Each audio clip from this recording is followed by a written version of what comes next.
Hi, everyone, and welcome to a fun bonus episode that's been kind of long overdue. This is a wonderful thank you letter to all of our patrons. This episode would not be possible without them. Today, I'm joined by my friends. Thank you, patrons. Today, I'm joined by my friends, and we're going to be playing a game, a wonderful game, called Lasers and Feelings, designed by John Harper. I love you. How's this game? This game is a science fiction game. You might have heard of such a genre, and it's a very simple little one-pager RPG. You have one single number, which is called your number, and if it is high, that means you're better at lasers, and if it is low, it means you're better at feelings. If I remember properly. Mm-hmm. Yes, you are correct about that. Yeah, so you can choose a number from 2 to 5, and the high number, if you choose a high number, it means you're better at lasers and using your scientific reasoning to assess and solve problems. Meanwhile, if you choose a lower number, you're better at using your feelings, which means you want to have a compassionate approach to what's going on. Mm-hmm. You want to be able to resolve it, with heart. Mm-hmm. What we all strive for. If you're rolling and you want to use, you have two skills, right? You've got your laser skills and you got your feeling skills. So lasers is like science and reason. Feelings is rapport and passion. So if you're using lasers, you want to roll under that number, which is why it benefits you to have a higher number for lasers. And if you're using feelings, you want to roll over your number. Mm-hmm. But what happens if you roll your number? If you roll your number and one of the dies that you have succeeds... Nope. Okay. Nope. There's literally a line that says, if you roll your number exactly, that Sarah was directly referencing. Oh, that's what Sarah was saying. If you roll your number exactly, Y'all you read have... this, right? I did not understand. Yeah, this is scripted. If you roll your number exactly, you have laser feelings. And what happens with that is that you get a special insight into what's happening in that situation. Yeah. That means that you just literally ask any of the players if they roll exactly their number, get to ask me, Luke, the laser master. That's what I'm going to call myself. The in this laser game, master? They What about use the GM, but I feelings want master? laser master. Well, if you roll the laser feeling master. I don't like So that. you're La Femme? Anyways, they get to ask me a question. I have to answer it with utmost honesty. And then there's you assemble like a little dice pool based on if you're doing something that you are skilled in, or rather that you're an expert in, and also if you are prepared for it, you just add d6s in, and we're only going to be rolling d6s. And so then there's different little categories based on how many successes you get, and it's just a good old-fashioned fun. And you can add dice if your friends are helping. I think that is it for like the backbone. There's a link to this in the description if you want to check it out and play or anything. Yeah. But without further ado, I guess we can get going. Starjumpers! Starjumpers! Not yet. Starjumpers! Cool your engines. Starjumpers!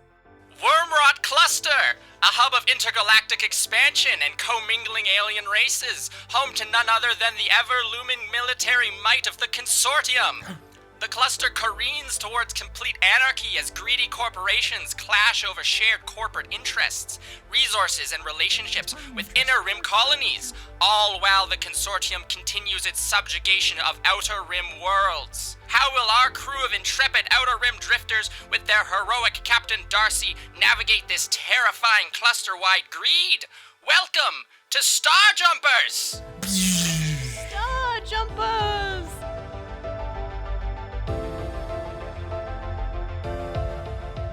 We are in a very pristine, very beautiful, very clean-edged, modern-looking hangar bay of a space station. You all know this to be the space station Euthlion 17.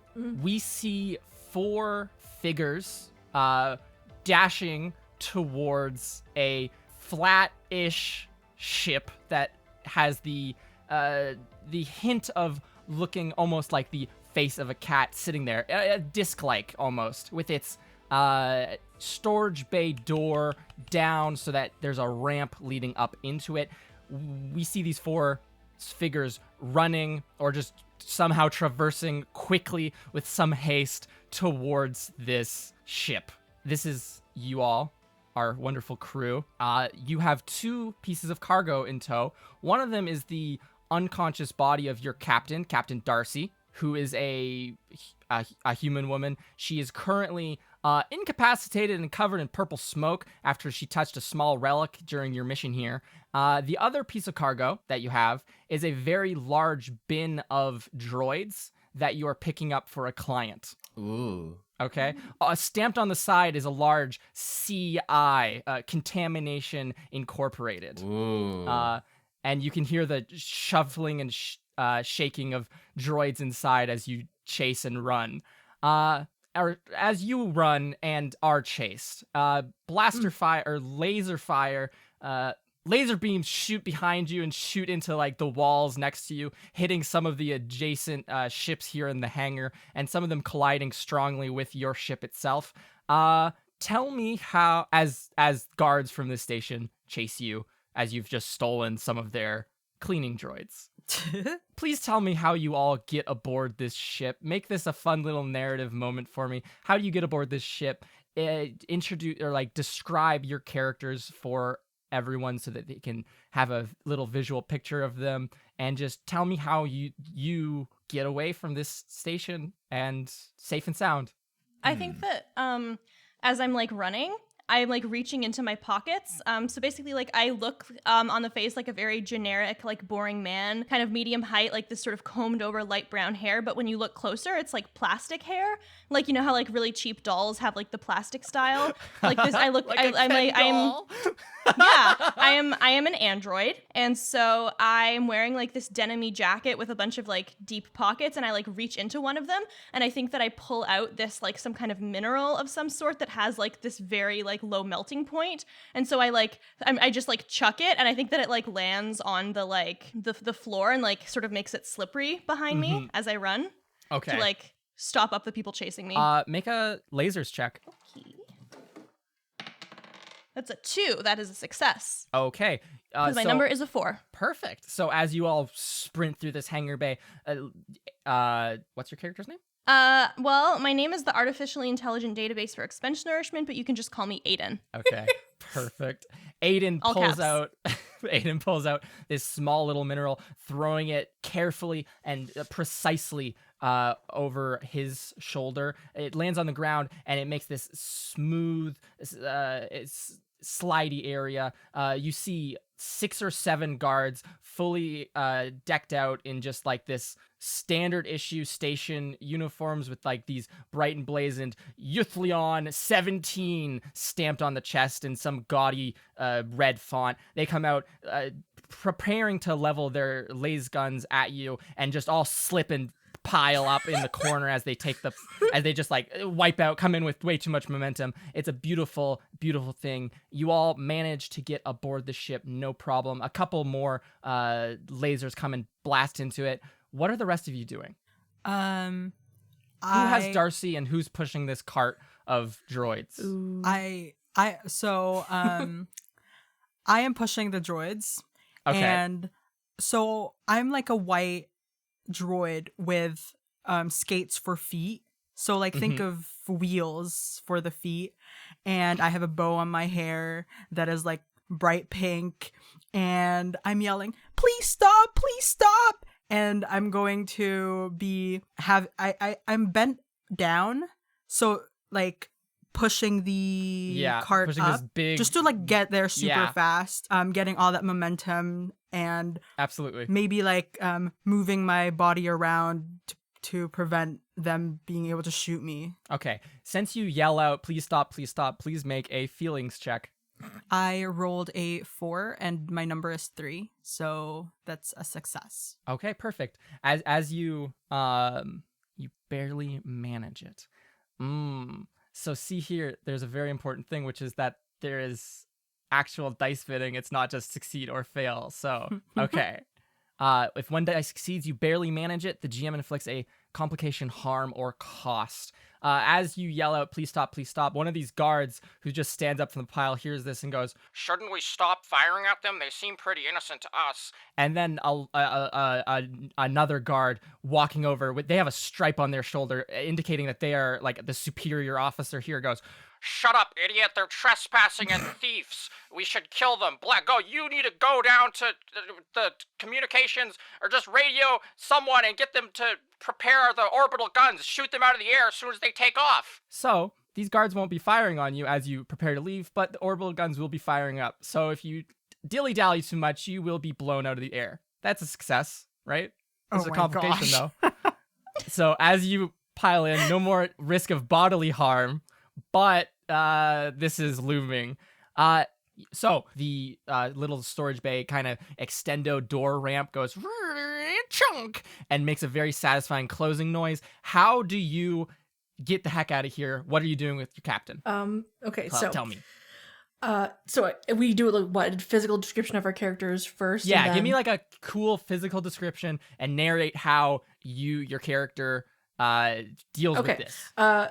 Captain Darcy is hanging over the shoulder like a fireman carry by this entity of complete void, and they have a humanoid shape to them, but like there's no like depiction of like body parts, and like there's no like features really on the body itself, It's except just like for an a pair absence of light. glowing purple eyes that are like, you can't tell like the eyes are moving, but they're like scanning the room to try and find a spot to like temporarily put Captain Darcy before they go upstairs to try and blast off with the engines. They're wearing like this like leather like overalls, like leatherwork overalls, but that's the only real thing you can see in the eyes. And Cool. So you're gonna try to find somewhere to put Darcy down. There is like your guys' med pod life support room, so you could dump her in there if you'd want. And by the way, to describe Darcy, she has cool like black hair. She's wearing an awesome leather jacket and like some dope ass like space punk pants. You know, imagine a fucking cool ass captain, and that's Darcy. Bam. Mood board will be on Instagram. A better version of our mood board. So you're gonna dump her in life support? Yeah, they're gonna go up. Okay. Give me a lasers check to like get that med pod all situated and sorted out well. So anyway, I duress. started blasting. Oh shit, I got like a 1, which is the exact opposite of my 5. Ooh. That's good. That's very, very under. So that is 1 success. You put Darcy into this pod. It's like almost like little inflatable. You like press a button on the wall, and out from the wall, from like a little hatch, pops like almost an inflatable little mattress that has like plastic wrap on top of it. You scoot Darcy underneath that, and the plastic wrap like vacuum seals really tight, and like a little holographic display pops up. Darcy is like completely covered in this purple misty smoke, and is just like clutching onto this little stone artifact that you guys had recovered on this just this very mission, not 5 minutes past, and she is just completely rigid like a stone. Anyways, this med pod like seals this plastic wrap over her and like vacuum wraps her. On the little holographic display, it just is like blinking letters and numbers, and it's just giving you an unknown ETA. It seems that she is secured and safe, but you do not know what's wrong with her or when she is going to wake up again. Okay, that's going to be something that Icarid's going to put to the side in their mind for right now. They're going to run to the engine room closest to them, which I believe is the left engine. Yeah, so you just hop back there. Yeah, I'm going to start up the engines and get this thing going. Absolutely. That's not even a check or anything. That's just something you know how to do. Oh, yeah. Finally, what is our final crew member doing to what? Ben, tell me how your character gets us out of here. So, my character is a robot. They are a 3 foot by 3 foot metal box that has a pair of treads underneath them for mobility. Yes. Perfect. And Peak droid. judging by the fact that some of these lasers that were fired at us might have hit our ship and caused some ruckus and like move things around, I would imagine some stuff may have fallen off shelves. There might have been like trash or something that somebody left in the hallway or something. Yes. So All tripping hazards. I'm gonna be like, Yeah. Caution! Tripping hazards located en route to bridge. Please take care while proceeding. And I'm just going to go and like start picking up the trash and like putting it back, and then like taking all like the garbage and throwing it in like the fiery Beautiful. open port on top of me. Yeah, I think as this happens, Carla, your character, who you didn't give the name to, but we can use. So I Just am the character name, please. It's Xenon with a Xenon. Z and an H. Okay, so as Xenon, this robot with a pink bow on her head, pushes this giant cart with contamination incorporated on it and all these clunking little cleaning droids inside, we see a small pan over to a cube-shaped robot who also has contamination incorporated blazoned on the side of their hull and is just scooping up all these all this debris on the way to the bridge. We hope you are satisfied with your Contamination Incorporated product. Who is gonna start?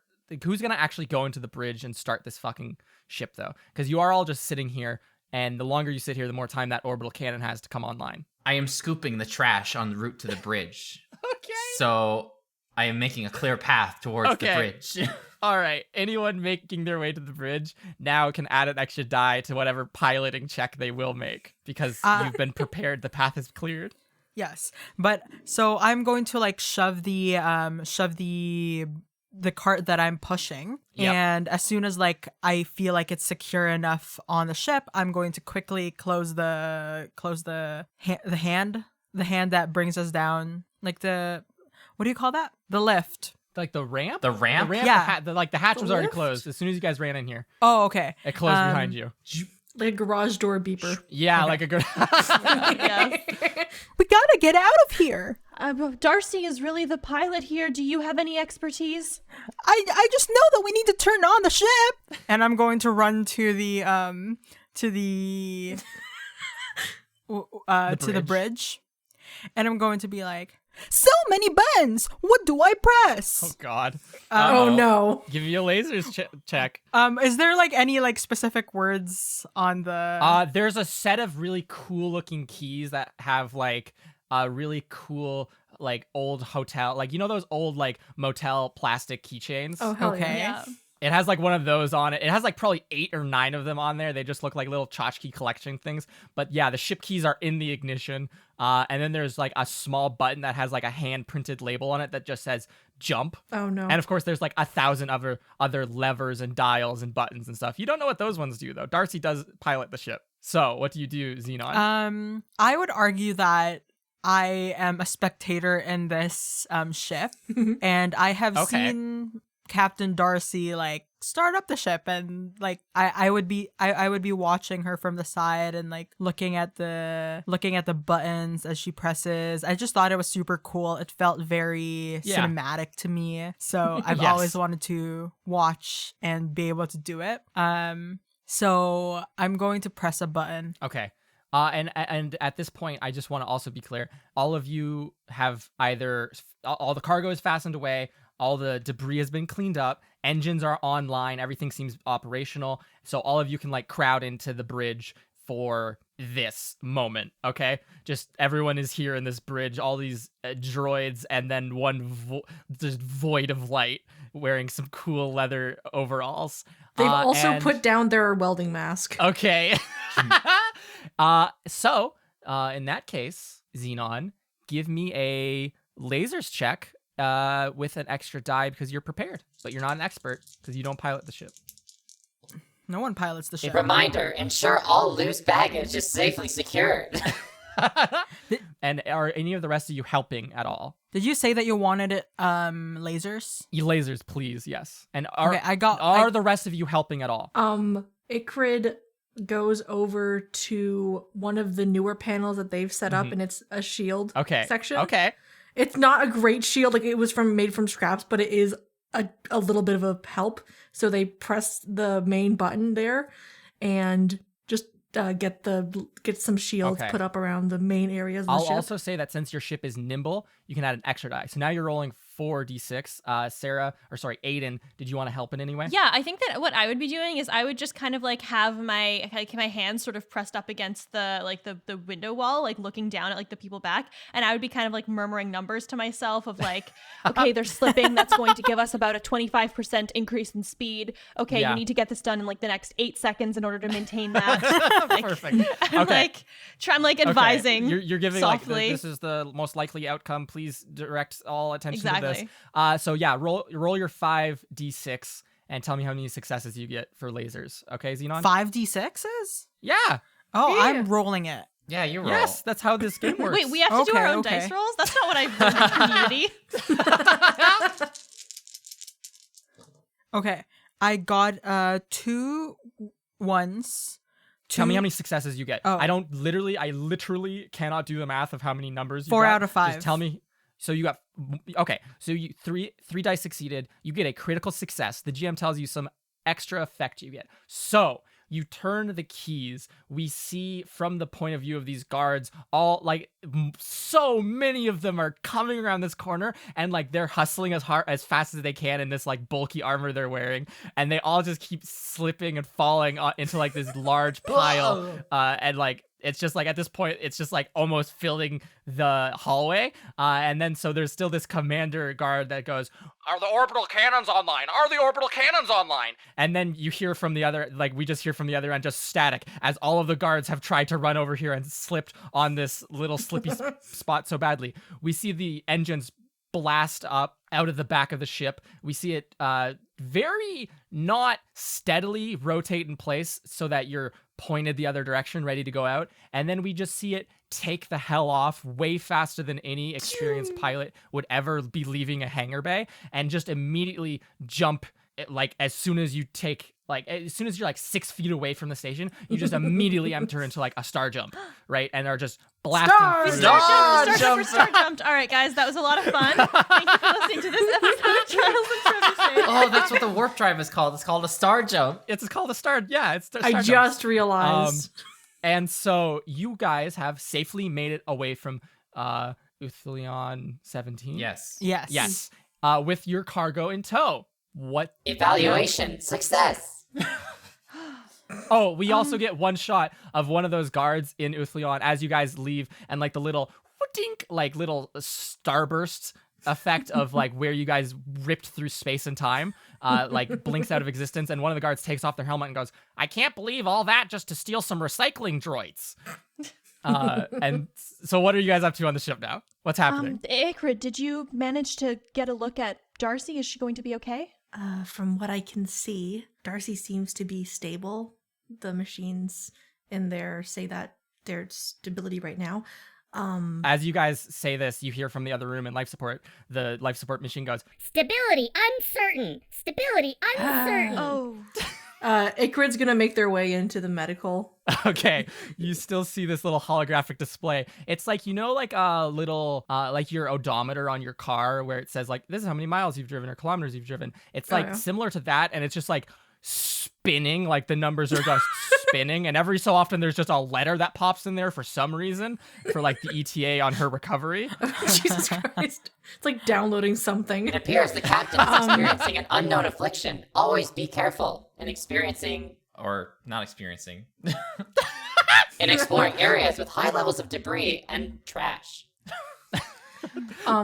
Ikrid Let this is serve as a going reminder to to all. walk over to the pod. Yeah. Is Aiden following them? Yeah, I think that I would want to check on the captain as well. Mhm. Okay. And while you guys are in star jump, like the ship's essentially just in autopilot. You can't really move it for like the couple minutes while you Yeah. guys are in that interstitial space. Ikrid is going to point to the rock that Darcy is holding, and they're going to say, I think that might have something to do with it, but in the moment, I felt it was best to get them into the pod first. Well, I can certainly take that into the analysis room to give a better look to it, but that might involve having to temporarily undo the plastic.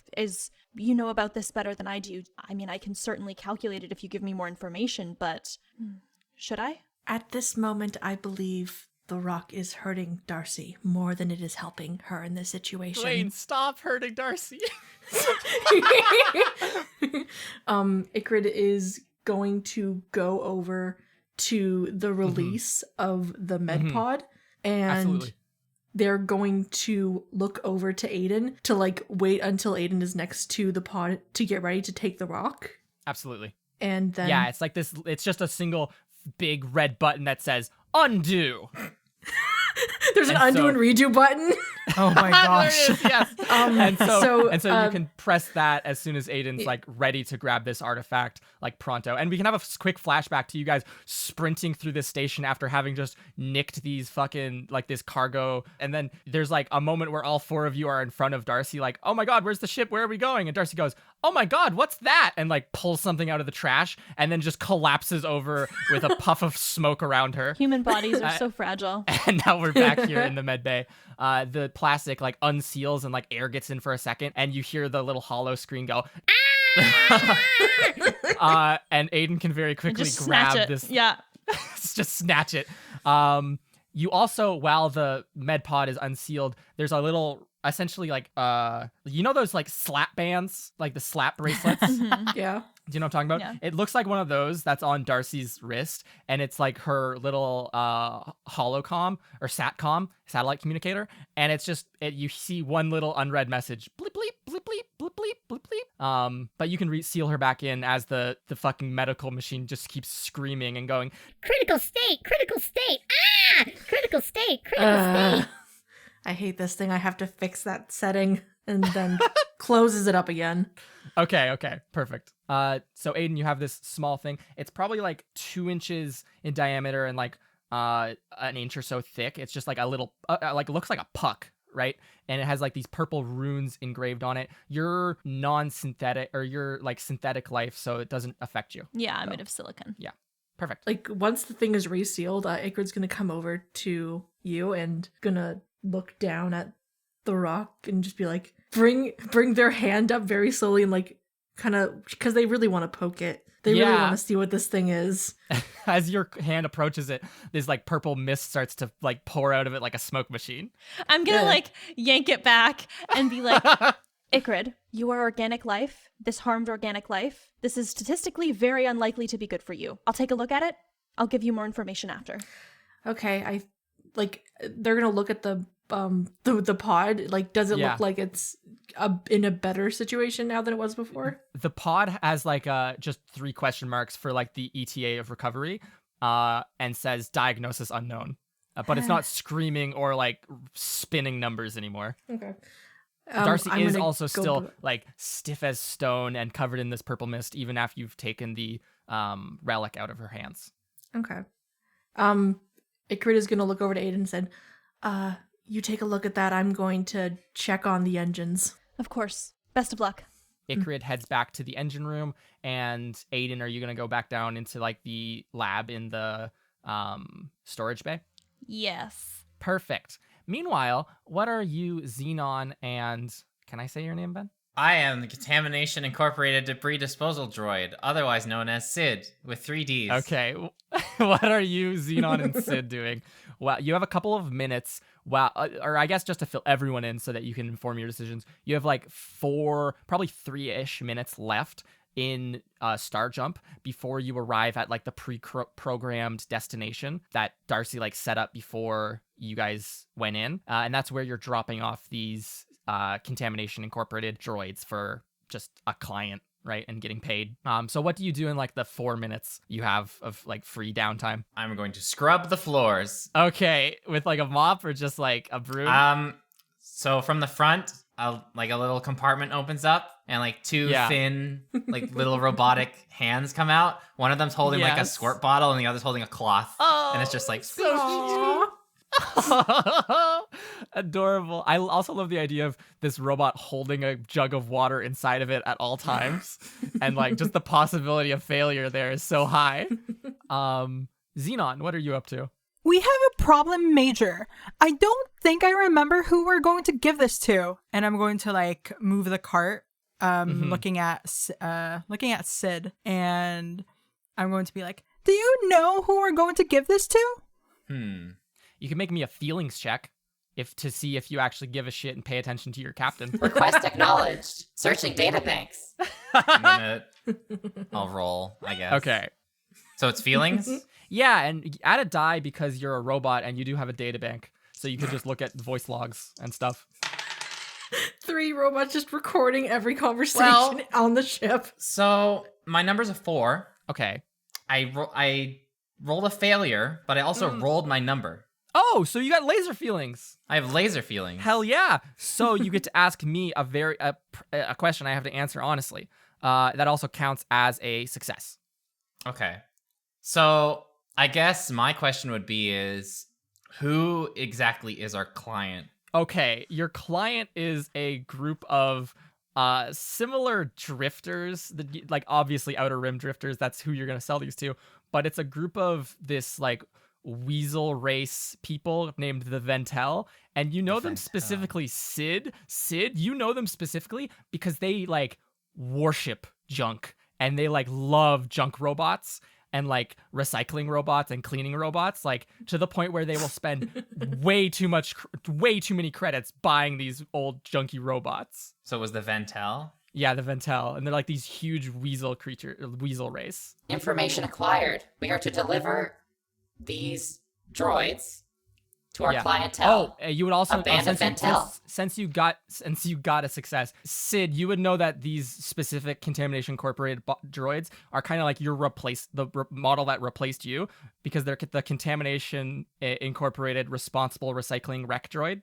So they're like a new, updated, eco-friendly model of you that you're dropping off to these weasels, these Ventel, at a refueling station out in the Outer Rim. Have you given consideration to upgrading your SID unit today? Turning on. Hi, my name is Enon, and I'm the 21st century girl. Yeah, what did so you just tell me? As Sid like processed their database, like Xenon just shuts down it like sitting on top of this thing, and as soon as she is addressed again, she boots back up. Error. Unable to complete current task. Resuming normal daily function. Going back to cleaning. And then blam, we exit Starjump. And you guys the conversation between Sid and Xenon is always like, error, unable to complete task. And so you come careening into this gas station at a reckless pace. Whoever wants to give me a laser check to like come in for a landing, as we see this. Sure. And I'll describe what the ship looks like as you guys land and everything. As the person with the highest lasers, I think it should be me to roll this. Okay, that makes sense to me personally. You're also in the engines. You're also in the engine room, so yeah. Okay. All right. Just get to turn it off. That is a success. Okay, just one. Yeah. Yep. Okay. Well, Perfect. how many am I rolling? You can roll 2 because you're an expert, right? Okay. In the engine department. 2 successes. Perfect. If 2 dice succeed, you do it well. Good job. Yay. So the ship comes in. You all feel it very jostly just because, this is your guys' first time really piloting the ship, so it's going to be a bit janky for a little while. Normally, Darcy does pilot and does an amazing job of it. You come in for a bit of a skiddy landing at this, it's essentially just an asteroid that's been cut in half, and on top of it is just, a bunch of refueling docks. Positioned in one of those refueling bays is what looks like a very big square spaceship. It has giant fins on it, and it looks like an RV. And it's bright pink and bright yellow, standing in front of the side bay door with and then there's storage bays underneath that open from the outside to put stuff in. And so standing outside with one of these things, leaning in against it, looking cool, probably smoking some sort of or probably has an e-cigarette, TVH, not an actual cigarette, but wearing this really cool teal and pink and yellow very Earth 70s pop art jumpsuit, is this really tall weasel person who just sees a rip in space and time open and a ship come flying out, which is your guys' ship.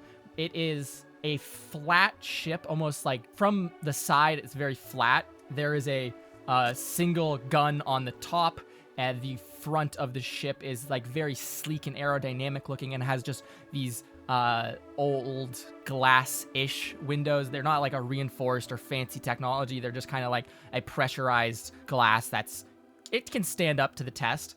But if you were to look at the ship from the top, it would resemble a cat's face. And as the little landing gears jut out from the side of the ship and you come in for a bit of a skiddy stop, it looks as if, again, from the top, as if little whiskers have extended from the ship and are allowing you to perch happily on this asteroid. Lovely. So, the little storage bay ramp opens. Who wants to be... Do you all want to be there for handing this thing off, or is one person going to be responsible for doing the handoff and making sure you get the credits? We should probably all be there just because our captain isn't there and we don't want to like be double crossed or something. We probably want to have that like. This is usually the part of the mission where you all sit in the cockpit and watch and go, "Oh my gosh, I hope it goes okay." So, you all, I guess, then push this like maglev cart with contamination incorporated down this ramp and out. The Ventel kind of like perks up and will waltz over like a couple feet towards you and say, "Hey, you got the recycling bots for me? Where's your captain?" Don't worry about it. She's napping. What? You see this weasel. Or that's kind of rude. You see this Ventel like running the numbers in their head, and you hear even from their ship like one of the windows like swings open, like the emergency window on a school bus, and you see another Ventel stick their head out and go, "Where's the captain? We only made the deal with the captain." And they'll like, "Oh, shut up! I know we made the deal with the captain." Okay, so captain's sleeping. How's about 700 credits per droid? How's that sound? I know money. Is this a reasonable deal? No. God, no. Like one of these on like the like MSRP on a CIRR droid is like, or unit is like 70,000. Oh. Okay. So Yikes. yeah. This is a I'm heavy just gonna markdown. like turn to my group and be like, "Well, all right, let's put the cargo back. We can find someone else to buy." And I'm gonna like turn around. Ooh. Ooh. A crit starts pulling the cart back. I'm going Yeah. to try and flatter this Ventel. Ventel. On their little like pop art colored jumpsuit, you see like a name tag, like one of those elliptical name tags that mechanics wear that just says Mako. Mako. Oh my gosh. Mako, your outfit looks so nice. He flicks his e-cigarette at you and goes, "Yeah, I know it." Alert, garbage detected. You all, either you, Aiden, or you. Which route do we want to go here? Do we want to go like this kind of bluff, like, okay, I guess we'll just leave with it, or are we going the flattery route? Which one do you guys think is better? Both. All right, in that case, Aiden and Xenon, please roll feelings checks to try to manipulate this Ventel. Ooh. Wait, is that good or bad? I rolled a 6. Can I get like an That's- expertise just because I am like that is. Oh, it's good. Very good at flattering. Like I am strong in the feelings department. Are you? Plus, because of like I have learned a lot about feelings through watching Xenon a lot. Okay. That I know how to get out of trouble. Okay, so in that case, you can also roll with 2. And so back to Aiden, you succeeded? I rolled a 6. You rolled a 6. I just rolled 1, Ooh. right? Unless you have an argument to make for why you I don't should really roll have an one. argument to make, no. Okay. Except that I know money, but that's less Okay. for like not being scammed and more for just like knowing that this is not a fair price. So Aiden, 1 die succeeds. What about Xenon? I got 2 successes. Ooh. Oh shit. So for Xenon, 2 successes. Good job. Aiden, 1 die succeeds. You barely manage it. So Xenon goes, "Great jumpsuit." Mako flicks his e-cigarette at you. You hear the Ventel from the ship go, "Hey, don't be so rude. We're buying these things from them. They could just walk off. Hey, that droid's just walking. Wait, you just look like a person, don't you?" Yeah, but you can tell that I'm not human because of like the plastic hair and I have like a slightly like okay. shiny finish to me. that guy's just walking off with him. You can't be rude like that, Mako. Like, we put you on Mako. And then you see this weasel, like, essentially crawl out, or Ventel crawl out the window, which is very funny, I think, in my imagination, that they just, like, you know, like when ferrets go through, like, tubes and stuff, like that, except big. And they'll just, like, land on the ground and walk over and be like, I'm sorry, but Mako here. He's an amateur when it comes to this stuff. Arlo, will be pleased to help you out. I will offer you 10,000 per unit, per Sir unit. And if you want to throw in, and he'll point at Sid, if you want to throw in that little Sid unit, we'll bump that up to 20,000 a unit. Tempting, but Sid is a part of the team. Error. Unknown request. Now, So just 10,000 per unit? Now, I know that you are not going to just like let go of your friends. So why would you even make that offer? Yeah, it's okay. It's okay. I don't know. I just gotta throw it out there. You never know what people are willing to part with, you know. So 10,000 per unit. What is it? 6 units? 60,000 credits in your pocket. Goes a far way. I'm going to look at Aiden and sort of get a feel of if that's a goodish number or no. I do like, you know, like the hand signal that people do when they do like, it's like come see, come saw, like, Yeah. it's like, yeah, that one. You like wave your, you guys see it, but like in the audio format, I hope that people know, like you put your hand out flat and then you turn it up and down. And make like a little noise while you do it, you know. Yeah. So yeah, Aiden does this to you, Xenon. Arlo, the second Ventel, will say, listen, you're not going to get a better price out here in the Outer Rim, you know? This is a under the table kind of deal. You're not going to, who else is out looking for these things? That's stolen property right there. Like, did they even have their tracking bolts taken off? So you mean to say that you're probably not going to find better droids either? Oh, we can find, Mako will say, we can find better droids. Yeah, we can find better droids. Isn't that, yeah, we can find droids. Don't you worry, we can find our droids. You won't find a buyer for those droids, is what I'm saying. And I bet you haven't even taken off their tracking bolts. So that's more work for us to do once we bring them back to the trash heap. 10,000. Take it or leave it. I guess, are we dying for money right now? The ship is pretty beat up. But it's always beat up no matter how much money we have. That is true, yes. I'm trying kind of a my perpetual best. state. I'm sorry. I'm going see to Mako's hand kind of like hover over his hip a little bit as you all hesitate, almost apprehensively. What do y'all do? You gonna take the offer? It sounds like you're being gaseous to us. Oh my god. And that's a major problem. Listen, Error. No toxic chemicals detected in the air.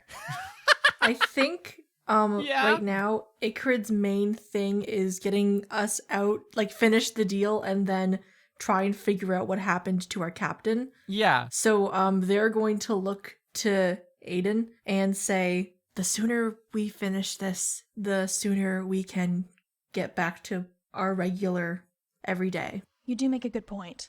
So, should we? I think it was as Sam asking Luke, it was like 60,000 he had said, correct? 60,000 for the group, yeah. And it's like MSRP on one of these droids is 70,000. But there is no guarantee you can find anyone else to buy these because they are stolen property. How much do we usually make, like, on our excursions?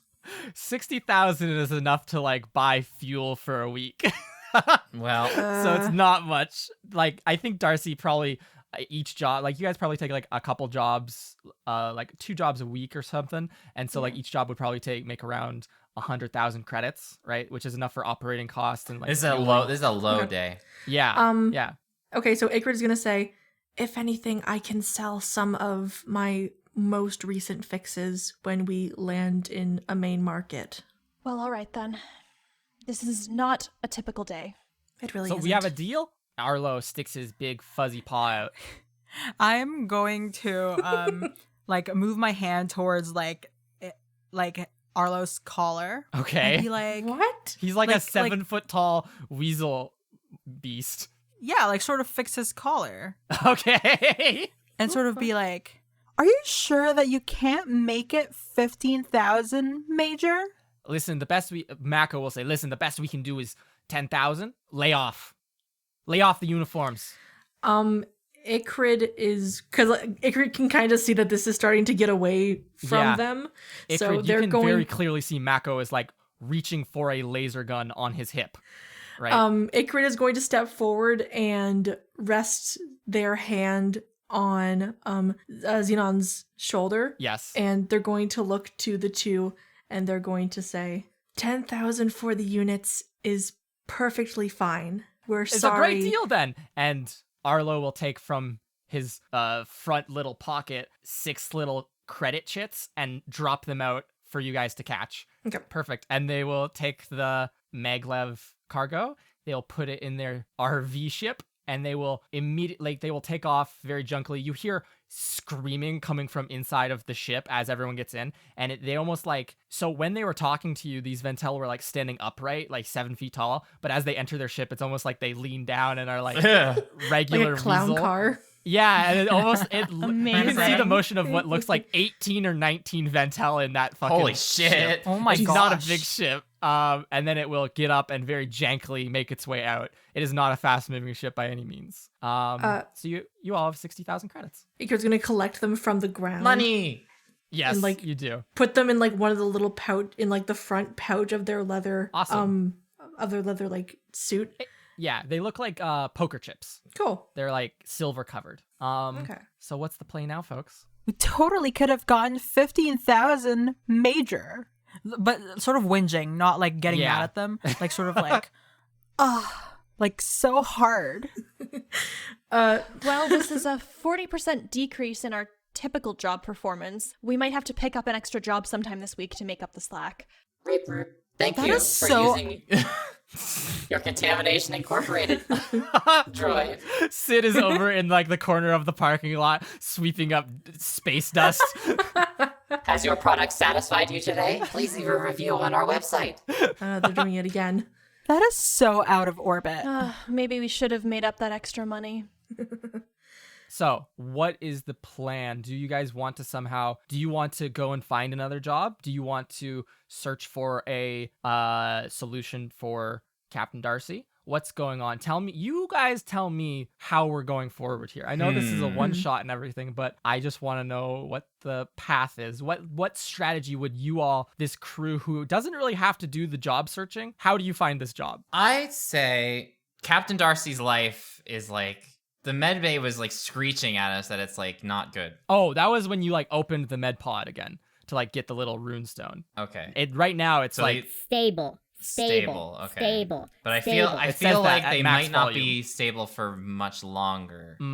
okay. So I think what we can do Yeah. is we could probably search for a solution to Captain Darcy's predicament. But also while we're out, we can do some exploring of our own and maybe find something that might help make up the difference in the lost profit. Interesting. Are we gonna do it in this asteroid, or are we going This to? is a travel? truck stop. This is This is like a gas space truck station. stop. We could be like, "Hi, can we be a cashier at your gas station?" I don't What's think the this name of- place what's- gets much business. What's the name of this refueling station, by the way?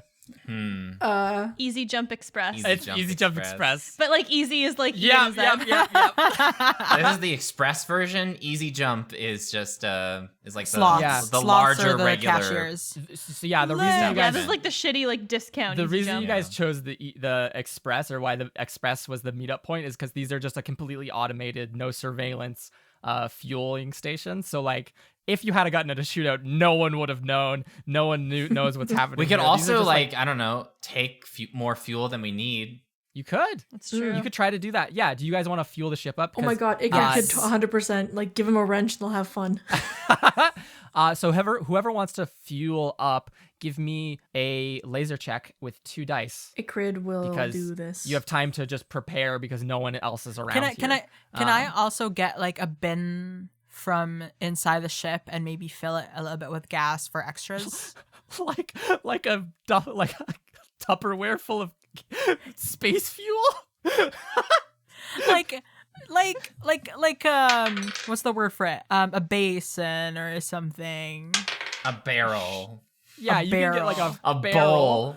You can get a barrel and fill it. So I got a yeah. success and a laser feeling. Ooh. Okay, so that means you can ask me any question at all whatsoever, and I will give you the honest truth, such as where can we get a job, or what's the best, or anything that you want, literally. And that also counts as 2 successes. You do it well, good job. So you put in 10,000 credits, and you like do that thing where you like fish the coin out with a wire, and you manage to make it stretch it into 70,000 credits worth of fuel. Nice. And completely fuel the ship back up. What question do you want to ask me though? Yeah, I guess the main question right now would be finding another job, because like I said before, Icrid like builds like fixes and builds things that they find so they can sell that stuff, and also they have to go somewhere to find a job. So I guess where's like the nearest like what would be the proper word, like a market, a bazaar kind of thing?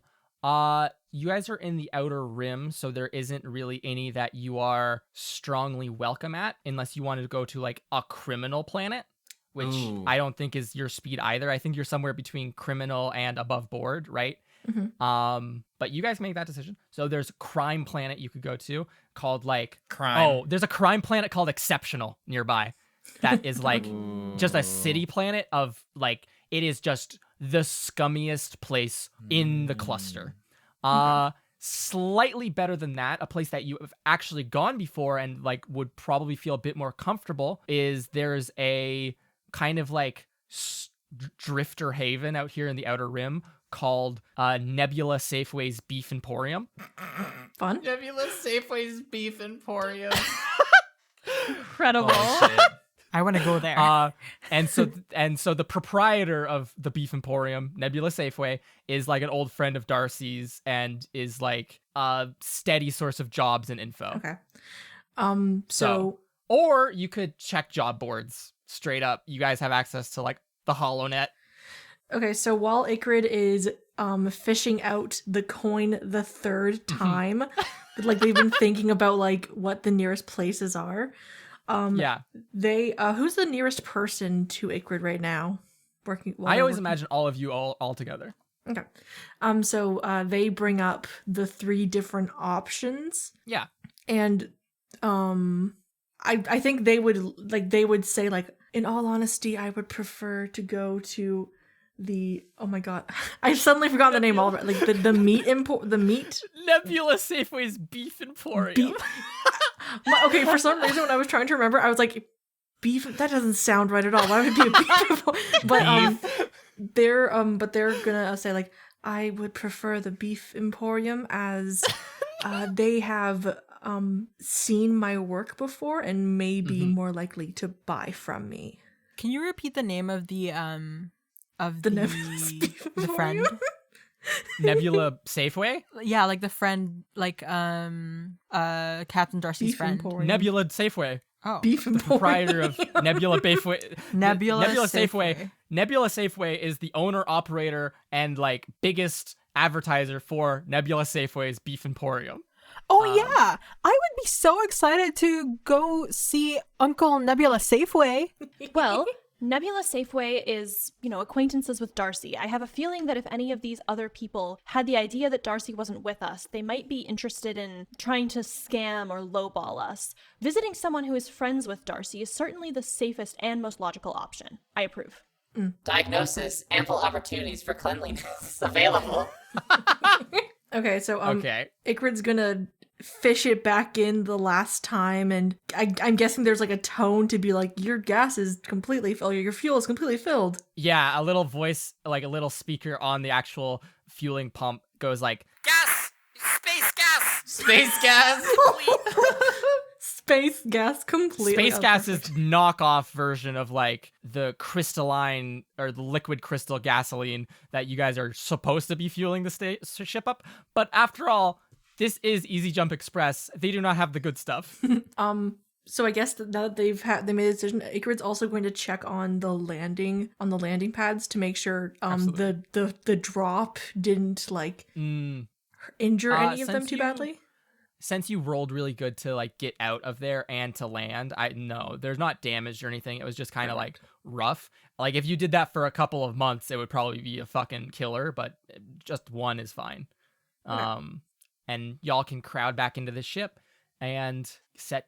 Oh yes, Xenon. Just like a quick anecdote that since you said that there's a horrible gas station and knowing that we don't have like a lot of money, I'm going to go to every single machine and see if it will dribble, like if there's any, because the machine is broken, so it's just like spitting out gas. Give me a laser check. 1 die. Laser check, please. Laser check. This is a full laser podcast. Feelings are illegal. We're robots. You're all robots. Okay. I failed. I got a 4. Okay. So you're all refueling, you're talking about where to go as you're like getting everyone back on the ship and like corralling Sid to get back on the ship instead of just cleaning up endless space dust. We have to make like a dirt trail into the ship so we can get on. As you're all doing this, you hear Xenon. You hear Xenon, who's taken a big oil drum essentially out to all of the refueling bays and is just like getting all the excess dribble that people didn't pay for. Like people paid for it, but they just didn't get it, like all of it, right? Because their tanks were full or whatever. You know what you do. And as she does this, you see a small light flip on underneath of the refueling station that says, Thievery alert! Thievery alert! Contacting consortium! Contacting consortium! and then you hear a little dial tone, and then it says, Consortium contacted. Authorities on the way. Xenon, get back on the ship. yeah, the consortium has been alerted that you are stealing from this shitty little express station. So you can pile back on the ship and Run away. yeah, Jump away. jump away. Error. If you Trash stay too en route long- to destination. So for the duration, consortium is now on your trail. Cool. Oh my gosh. And what's the name of y'all's ship, by the way? It's the Genix Eagle, right? It's the Yeah. Genix. Yeah. Okay, yeah, Genix Eagle. I thought The it was name- a hawk. It's I've- Genix I something. completely for- I don't remember. It I was the Genix completely Hawk, but- forgot. Yeah, Genix Genix Hawk. Hawk. I That's it. completely forgot that was what we knew it was named some bird. So I was thinking in my head, the SS Horizon. Oh my god. Aw. Okay, so you can program the sat nav to fucking Nebula Safeway's Beef Emporium and hightail it Fuck out of there yeah. real quick. It's not something that is far away enough to use jump, like to star jump to, unless you really wanted to. Probably uses up more fuel than we it should. does. It would right? definitely, if you star jumped, it would use up less fuel, or use up more fuel, sorry. It would be more difficult to land, and I would actually make you make a check about it, but you would like lose your trail of consortium. So that's up to y'all. With the consortium now aware of some sort of illegal activity happening, I mean, we fueled the tank up to its max. So if anything, if this goes wrong, when next time we stop somewhere, I can try and do the trick again to fix it. Fuel. Yeah, I can steal some more. Xenon, I'm going to ask you very politely to not try that again. Given the additional risks posed by the notification of the consortium, compared to the risks posed by hyperjumping and the financial risk imposed upon us by doing that jumping, I would have to say the safest course of action is probably to star jump. The most interesting course of action would be not to, but given Darcy's condition, it might be best to star jump away. Oh yeah, I definitely don't want her to die.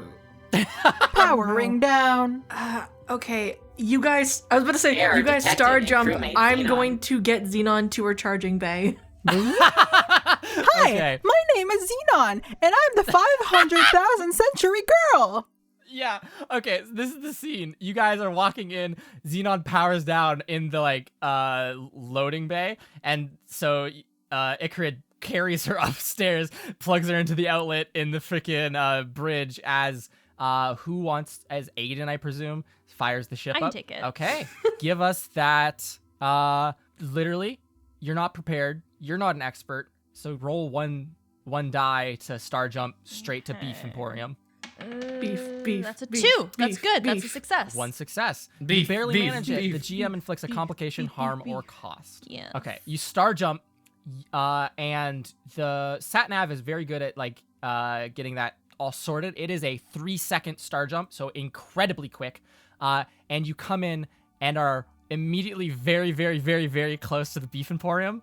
So like you go from just being in this like pink space tunnel for like 3 seconds where it's just like you can't see anything in front of you except for this streaming pink mist, or I guess light, not mist. Everything's not mist. And then you come in and immediately filling the field of view in front of the like ship windscreen is just Safeway Nebula, and you have to like immediately nosedive it and like smash it essentially into the ground with landing gear very quickly. Icarid, you had just inspected the landing gear and I said it was gonna be fine, but based on this landing, it might have just taken a lot of damage. Okay. Oof.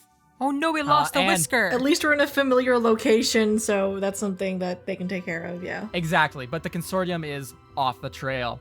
So describe Safeway Nebula's Beef Emporium. It looks like a little diner that is just sitting on top of it's like a little ring, a metal ring, almost like a bicycle spoke, like a bike wheel with like the spokes and everything that's just like rotating, and on top of that, on like a little pedestal, is just what looks like a diner, and then out on that ring are like little parking landing pads, and that is where you have landed, and you can make your way inside towards the Beef Emporium. Do they also have a if you'd gravy fountain? Yeah, you all walk in. We see just there's this counter with these cool leather stools. There's people. There's assorted people at the different booths. There's like big cheesecakes on display that have like really weird tentacle looking adornments. And then like in the back you hear like frying. There is in the center of the room when you walk in a very big hollow board that just says Clusters Most Wanted. Clusters Most Wanted. and it's flashing different pictures of people that you've never seen that have names like Kit Arf Master. Kit and- Arf Master? Kit Arf Master, most wanted criminal in the galaxy, who has like a bounty of like 70 billion credits on them right now, etc. Holy shit. Jesus. Like all this kind of stuff. And next to that is a small gravy fountain. Yes, it looks to be a recent install, fresh install. As you walk in, did you want to say anything? Or did you want to check anything? What's up? I was gonna say, before we get off the ship, Acrid is going to go and put their newest like fixes and creations into like a box to Okay. bring inside with them. Like a and then when they crate. go through I'm the door, they imagining it pull like- up their mask. Yeah, absolutely.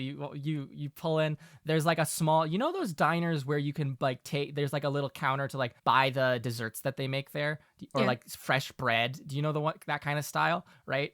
Yeah. Yes. There's a large human man standing there. He has like this dark skin. His face looks scarred to shit. He has like cool space pilot stubble. He's wearing also a leather jacket similar in appearance to what Darcy has.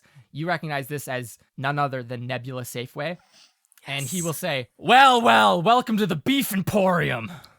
How can I help you out? Do you need seats and menus? Looking to sell some stuff, offload some wonderful artistic creations? Elation. Greetings, Captain Nebula Safeway. Greetings, Sid. Uncle Nebula! Oh, how's it going? Where's Darcy at? Darcy is in Dead. poor condition at the moment. We haven't gotten much of a chance to study the mineral, but we're looking for employment in the meantime. Looking for employment. I could ask people coming in and out. If you want me to, I could help out. Ask some people coming in and out if they can identify anything. What seems to have happened to her? Diagnosis. Encounter with unknown material. Oh, all right. I'll ask around and see if we can find some educated person to help out.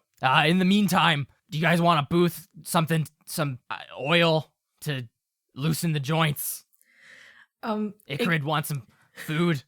Acrid brings over because like I believe Mr. Safeway is like the first person that Acrid will give will like show their things to, because Yeah. I imagine they're like a parent who's watching their kid show them what they made in art class, and they're like, I'm gonna put this on the fridge, but he actually like pays them back. Yeah, kind of thing. on the back wall behind like the counter here, and like all around hung up on the walls of the diner are different little creations. Not all of them are Yikrids, and not all of them are like artistic. Some of them are just literally like paintings and all this other stuff. There's like a single acoustic guitar that's just hung up there that none of you have ever seen a weird instrument like that before, but it's there. You can plop this crate of things down, Yikrid, and Safeway or Nebula will be like, oh, what do you got here? And like take out some like essentially like scrap metal art and be like, oh, it's real good. You're making some good improvements since last time. How about I pay you 7,000 for the lot of it? Ikrid will nod their head enthusiastically, and they will also say, can you bring me a couple of loaves of bread, please? Oh, absolutely, no problem. Y'all can take booth number 17. Yes. I'll meet you down there in a second with a job. And you see him go through some like saloon-style doors into the back room to fetch some bread and oil for the rest of you, I guess. Do the rest of you eat food? No, but I wouldn't mind a little oil snack. Okay. I just like the feeling of chewing. Like you chew, and then you like just kind of spit it back out onto the plate. Yes. I exist only to remove garbage. I feel like bubblegum is very like Oh my Xenon. gosh, bubblegum is super Xenon. So as you guys go over and sit down, you sit in this little booth and scooch a little bit. I think, Sid, you just kind of park at the end there because you can't really scoot into the booth. And you're all sitting there waiting and just talking about stuff for like 20 seconds or so when Nebula carrying like a big tray of food there's 2 very large loaves of bread on it. Yes. There's like a couple of like, you know, those like sports squeezy bottles that have like the crooked bend and you can like squirt water out of the top of them. Like has a couple of those that are just filled with like this dark black motor oil. And then also just a big packet of like really chewy looking beef, right? Which is a strange thing. Most of the people in this universe or in the cluster just eat like a nutrient paste. So the fact that Nebula has beef and straight up meat is like a very key and cool thing, right? Very like retro. Anyways, he'll plop this thing down on the table and like scoot into the booth with y'all. And he has like a small little hollow pad and he puts on like a pair of like crescent moon glasses to read it too. Yes. And he'll be like scrolling like an old person scrolling on an iPad, looking through jobs and saying, I assume you're not really keen on taking in a bounty for the consortium or anything, right? I assume you don't want to work for them, right? No. They seem to be not fans of us at the moment. Okay. In that case, there's a blockade over in Ojin sector, which is consortium, so you would be actively going against them. That's a pretty hot topic one. I could pay you that the payout for that one is like a couple 100,000 credits. That would more than make up the difference from our last job. Just based on the details here, it doesn't seem too hard either. What does it say? Consortium mining base on the frozen planet Ojin. They've set up a blockade to stop transport in the sector. Go in, mess up communications on the mining base, and break up the blockade. Simple. I'm like pulling out like a little notebook from one of my like denim jacket pockets and I'm like scrawling down all this information. Like I have it in my physical head, notebook. but I still like the act of writing it down. Do you have like a cool fountain pen too? Yes, definitely. Awesome. Super cool. A simple disposal job, then. Simple disposal job. Go in, break some stuff, get out. You know? Acknowledged. That sounds easy enough. If it's so I easy, say we take it. why is it paying so well? I don't know. It's not posted it's just posted under an unknown, and he'll like kind of tap some things on his hollow pad and say, yeah, the poster's encrypted, so I don't know who the job is from or anything. I can't really tell you any more details than what's here. And he'll like pass the hollow pad over to you all if you want to take a look. This is your opportunity to just ask me any questions you want that would realistically be on this little job posting, and I'll answer to the best of the job posting's ability. Is there any way to tell? Because my initial concern upon seeing a job that's too good to be true that deals with like doing bad things to the consortium is that this is some kind of like trap or honeypot, right? Like specifically designed to like draw people in. Is there any like sort of like an e-signature or any like way of kind of tracing where it came from or sort of just something to like? You can roll me everything's lasers. Everything's lasers. You can roll me a lasers check if you'd like. Okay. And I'm made of robots, so can I get? Yeah, you can get 2 dies because or you can get 3. 1 because you're rolling, 2 because you're a robot and prepared, and 3 because you are used to dealing with databases and querying. Cool. Oh, okay. Wait, no, hang on. That's bad, but it's bad, but it's good. So I got 2 5s, which is above my score, which is bad, but I got a 4, which is laser feelings. Oh, so you get 1 success. Yes. Awesome. So you can ask me. So first of all, yes, there is an e-signature associated with it that is distinctly not consortium. And as you try to access that, it just completely shuts you out of it. And then you try to resubmit the query in the database, and the e-signature, like that listing is just gone. Like the job is still posted, but it seems like you even noticing that there was a signature associated with it has like set off some sort of like protocol that has just deleted that signature and like scrubbed it from the HoloNet. Cool. What question do you want to ask me? What is the biggest danger on this job? The biggest danger on this job would be that there is more consortium forces and other people there than it is making it out to seem. It's making it out to seem like it's a small little startup operation, and that is not the case. Okay, cool. I will relay this information to my friends. I will say, Well, it doesn't seem as though this job is a trap, but it does seem as though it's more dangerous than it's letting on, which is almost relieving because it means we're not being overpaid and therefore less reason to be suspicious. Okay. Any other questions that you all want to ask me about this that I'll answer? Not honestly, but to the best of my ability. How far is this place? It would be like 12 minutes via Starjump, or like a week if you just drove. I mean, that money is so exobyte. Oh my god. So I think we should go for it. Yeah, I'm not really up with the slang or anything, but I think it's a pretty good job. Uncle, exobyte is like gigantus. if you say so. Error, no gigantus species present. Ikrid is like holding one of the giant loaves like in their hands and like like it's like you know that like when like an item glitches in a video game and it kind of goes through a wall. That's Yeah, what like it looks like clicking. is happening to this piece of bread as it goes into Ikrid's mouth, or like where the mouth is supposed to be on their humanoid form. Yeah, so all of you, like, you guys are just talking, and as you see Yikrid just, like, pick up this large, fluffy loaf of bread and just shove it into their face, and it just, like, is almost, like, disappearing, being eaten up by this void of nothingness. Sid, do you have any questions about the job? Nope. You're just cool with it? Simple Chill? disposal job. Easy. Okay. that is like your specialty. So if everyone's in agreement, Nebula will say, all right, so I'll send the coordinates to your ship for the Ojin sector, and I'll see you when I see you. Thank you for helping us out. No problem. I'll ask around about the Darcy situation. I won't use her name or anything. Yes. Ikrid, before Nebula leaves, is going to ask them if there's anything on the station that needs fixing currently. Our deep fryer could probably use a bit of help. Oh, the beef synthesizer, but that's specialty parts. We don't have that fixed right now. I can order them, and next time you come in, you can sit down with me and we can fix that together. They like the second they say, "Oh yeah, the deep fryer is messing up again," they get up, like they grab the other piece of bread, get up, and then start walking towards the back kitchen. Okay, roll me lasers. Yeah, then, sure. If you're gonna fix their fucking deep fryer, you pull out your blaster and go "Ba-dang!" and shoot it.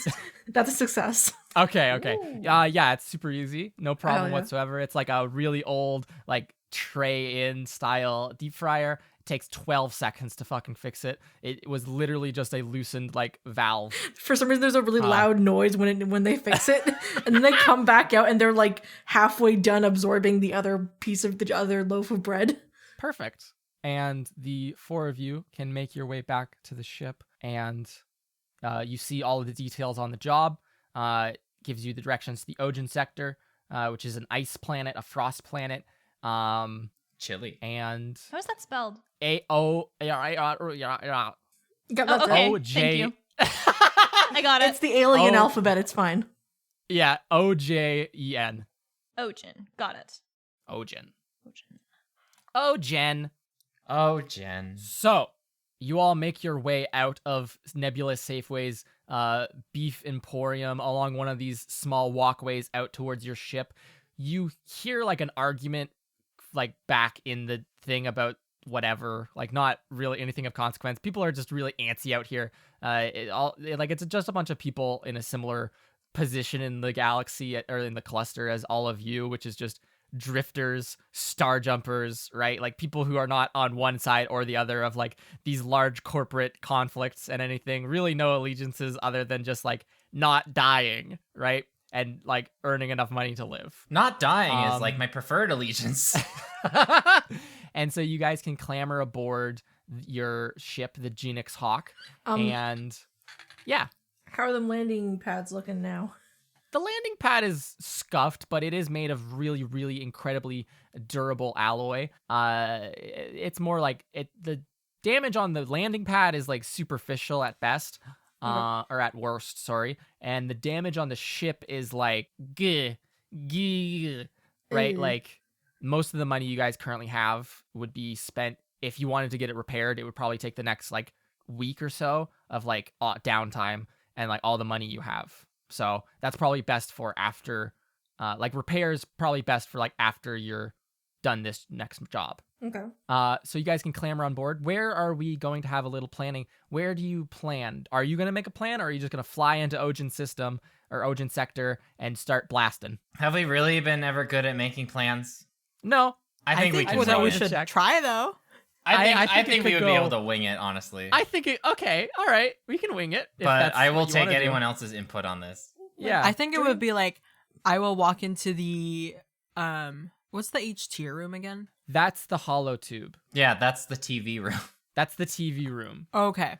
So I'm going to Xenon's going to sit there and I'm going to be like, tea meeting. So all of you describe to me what the HT, like this home theater room, looks like. I please, on imagine this ship. and you've got like your classic, like a rocking-esque chair. There's like there's like a yes. finely knit rug on the floor, and there's just like a little like end table sort of thing with like the hollow tube on top of it. Yeah.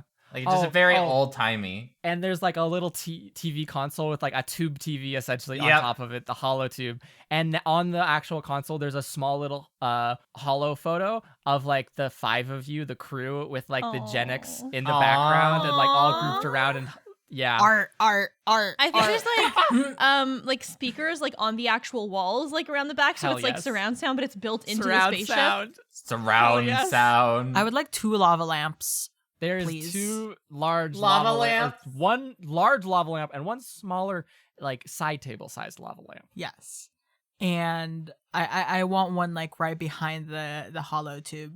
And Okay. like one right beside me, and I'm just like playing around with it. Okay, this is in fact canon, and you can flick the on button from your like little wrist satcom to like turn your holotube on, and playing on it is tell me what it is, because I actually don't know what this thing is very well. Please describe it for our audience and for us. So on the screen is a Disney film Is a film. Nope, like- it's just a film. Okay. Of Xenon, the 21st century girl. We see a bunch of people wearing like JoJo Siwa clothes almost. Bright pink, bright orange, like lots of like corner, like high peak shoulder Peak shoulder pads, like that pads. kind of vibe. Cool. And they're just constantly Cool. saying, that's so tubular. Oh my gosh, that's so stellar. We have a Okay. problem major. That's so hollow tubular of you. Okay, so how do you plan? What do you guys say? I come in and I like shut the TV off, the HT off, because like we need to plan, we need to focus. Error. all Entertainment this- system has been switched off. We don't need all this technology around us. Let's just plan and focus. Acknowledged. Leaving room. No, come back. Well, we can plan here, but Powering down. No, it's because you said we don't need all this technology around us. So Sid runs away and Xenon powers down. You've ruined their afternoon. Ikri just kind of sits there confused. And I just have my eyes closed, like looking down. Xenon, wake up, Xenon. Powering up. Hi, my name is Xenon, the 5,209,000 century girl. Oh my god, it keeps going. What am I doing here? Well, we know there will be consortium forces around us. We know that we'll need to, how does one say, break some shit. And we know that it's going to be risky, but it's going to be lucrative. Do we have an entry plan going in? Let's see here. We can star jump in super fast. That's true, but we might want to pause our star jump slightly before the planet, because if we simply arrived quite quickly, that would draw some attention. Perhaps a stealthy approach is desired then? When did you get back in here? I never left. I was just hiding. Sid just rolled under the coffee table and came back out. Beautiful. It's a high coffee table. I was about to say. So come in low and under the radar. Do we, is there like a way to access like the map to this area? This Ojin? Yeah, absolutely. You could like on your little wrist satcom pull up like a little holo map. And Let's actually, just search up the web. yeah, I'm going to like take out my wrist and go beep beep boop bop boop boop beep bop. and then you hit the single button on the watch, and then it shows up. And so this big holographic map projects from Xenon's wrist. You see, is it just the planet you want to see, or the cluster, or the star, or the sector? cluster, so that we can plan like where we should approach. It seems that Ojin is the biggest planet in the sector, presumably the reason why it's named after that. It is an ice planet that has 0 inhabitants other than this new little mining base that the consortium is building. It seems the blockade is set up and kind of extending out like almost in a sphere away from Ojin itself. But then there's also some like on the map that was provided to you from the job listing, it seems like there's a blockade like almost line that like cuts the sector in half. It's almost like a little triangular looking thing. And it's like in a key area of the outer rim that like cuts 2 sections off, right? I think that actually that crime planet, what was it called? Exceptional? Yeah, Exceptional is one on one side, and then like a smaller like colony like outcropping, like consortium outcropping is like on the other side. So it almost looks as if it's cutting off any criminal activity from like making it over and raiding or trading with that colony, or vice versa, colonists defecting and leaving and going to Exceptional. But yeah, it's the largest planet in the sector, etc. Was there any other like key questions that you guys have about this? What approach? The approach that Sid/Ben suggested of coming in low under the radar is totally doable, provided that you roll well enough, or that you like pilot well enough. The other alternative of like jumping in and just like cutting, essentially just like slamming the brakes in Star Jump and like drifting in, like Star Jumping into like right near this little mining base, is also possible, but a little bit more high profile. And due to your guys' knowledge that there's a higher than expected presence of consortium folks in the vicinity, might not be the best approach. But you guys can do that if you just want to come in guns hot, get the job done fast as possible. I feel like when we got back on the ship, like, Ikrid had done a quick, like, scan over the engines and everything. Yeah. Because we've just jumped twice in a very short amount of time. Yes. So, how, do the engines look like they would be able to... Ooh. I think that for the sake of fun, I'm going to say y'all can star jump 1 more time or 2 more times without something In and out. Yeah, without something busting to hell. Okay. Okay. That means something's gonna get busted to hell. So Ikrid's going to explain that, like, to the group, like, the engine can take a couple more jumps before it needs immediate maintenance. So I guess the question is, how long are we going to star jump for if we are, or do we save a star jump for just leaving and keep the other one just in case? That would take us a very long time to get here. I can calculate several days of travel, which this job gives us enough to afford one more day of work, but in order to make up that difference and make it worth it, it would be just as economical to simply take 2 gigs in the same amount of time. And so it's only really economical for us if we get there quickly and have enough time to do more jobs, and not to mention check on Captain Darcy in time. So my prediction for what the best course of action would be is we star jump in, we do the job, then we star jump back to somewhere to repair our ship. Okay. So that's the Smart. broad in and out plan. So so I guess we see this, let's say we see this as you guys are describing it, like one of those cool little montages, right? So we see you guys star jump just into the sector, okay? And so that's just your like broad overview approach to the planet Ojin. And so at this point, you have a bit more information just from being in the sector due to your like superior sensors on the actual ship itself, which are positioned on the external edge of your guys' landing gears, making it look like little cute whiskers on your cat ship.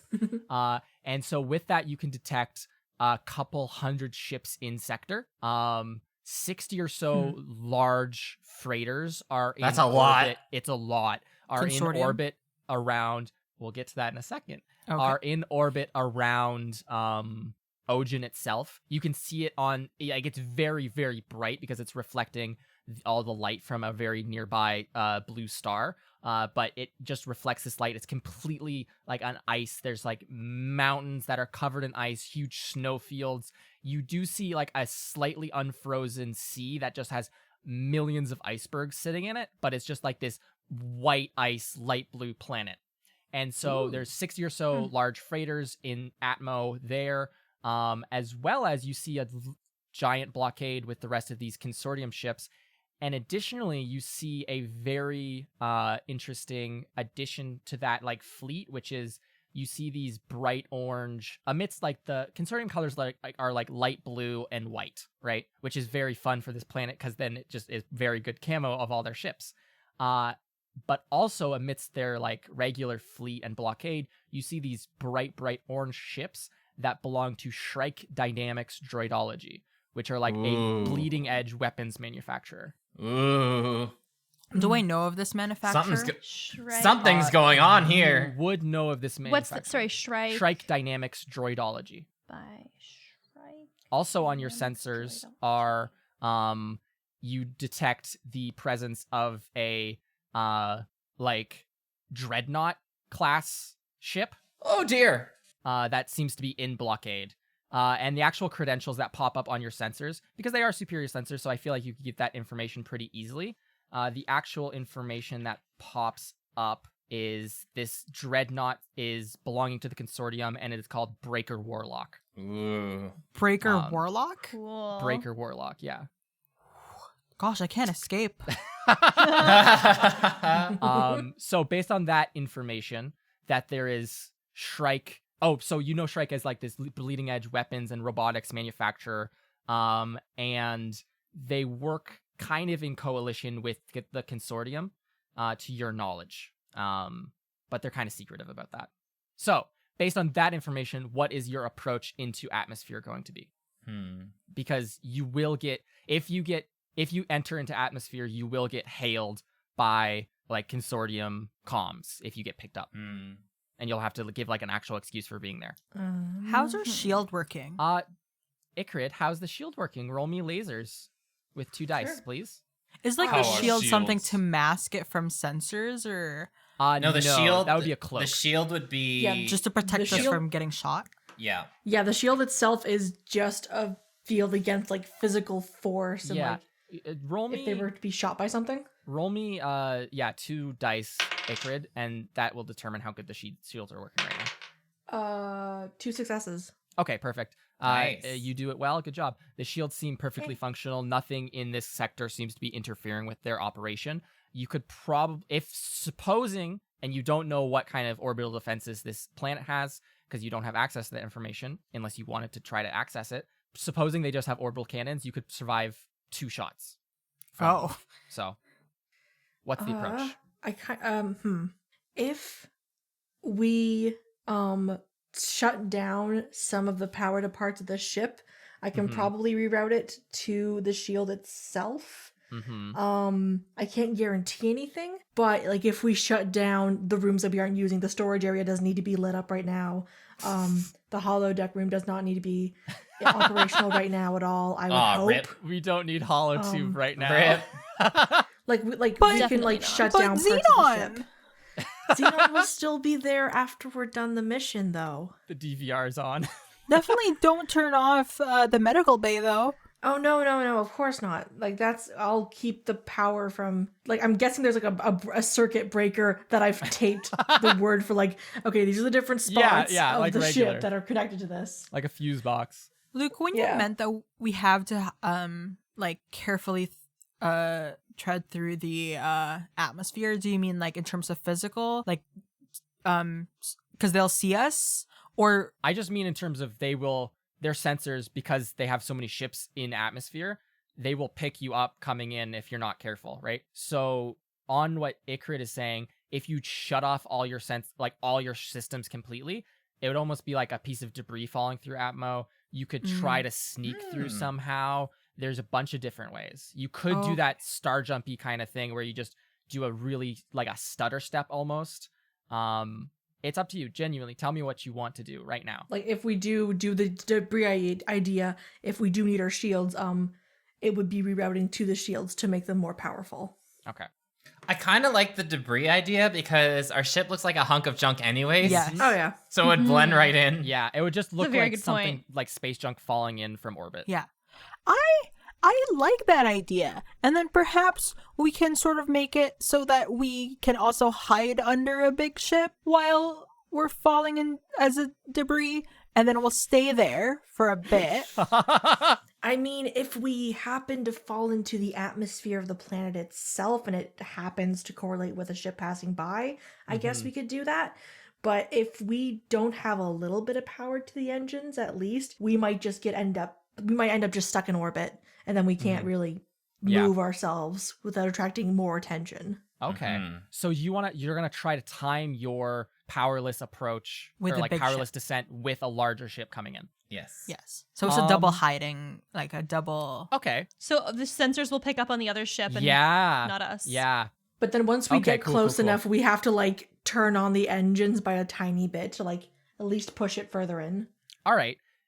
In that case, whoever wants to be piloting this, actually everyone make me a lasers check because this is like a group effort to conceal the ship.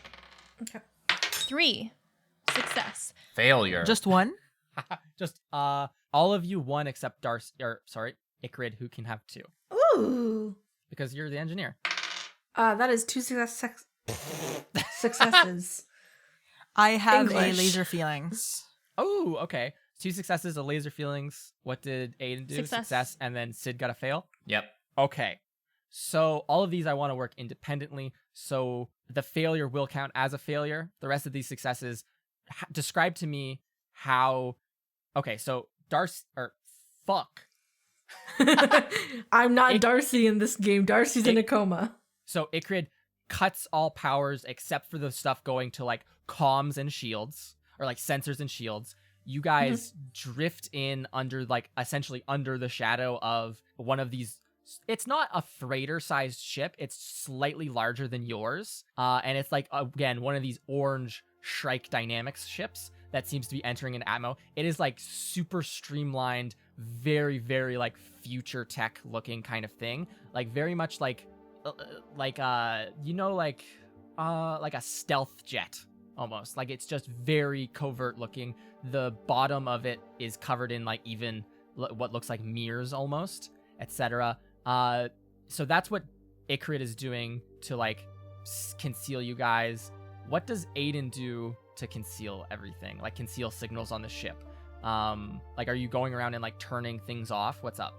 Yeah, I think that I'm like sort of like flicking certain like lights off, for example. okay. I think that like the comm being the only thing that's like on, I'm kind of like keeping people up to date. Like Okay. I'm looking out the window as I go. I'm flicking things off, basically saying like, okay, like we're like this, like we're like this many degrees close to this thing, like from this angle they shouldn't be able to see us, like can we move like slightly down? Okay. I'm like visualizing it in my head of like from the perspective of like the sensors, what they would actually be able to see of us. That's really cool. Okay, I really like that a lot. As for Xenon, you got laser feelings. Yes. First of all, what question do you have for me? I have to answer honestly, and then describe to me how you are helping the ship land. Is there like anything that I could so the plan of the reason why we're here is to stop the There's a small mining base. You need to shut off the satellite or whatever communications there are, or somehow get this blockade disbanded. Destroy Somehow, right? Do I see like any specific areas that I think is the weakest side of this? Ooh, on the actual base as you're coming in? Yes. Like I'm Okay. peeking through the windows, checking it or out. just looking like sensors because you're still in atmo. The base is like a tall kind of thing. At the very top, there is like a huge satellite dish that seems to be connected to like the comms room, or that is connected to the comms room. That's where it is. So that's like very sensitive. Disrupting that thing, like moving that satellite dish would be enough to like disrupt comms. Breaking it would be enough to just obliterate comms for like a long time. Because it's like, how to describe it? It's probably like football field sized. Like a huge satellite just stuck on top of this mining base. Like it's a giant mining base. So basically stuck just out of the hitting ice. it with our crappy ship is not enough. No, you have to. Unless you blew up the ship too. Oh no. unless we turned our ship into like a meteor.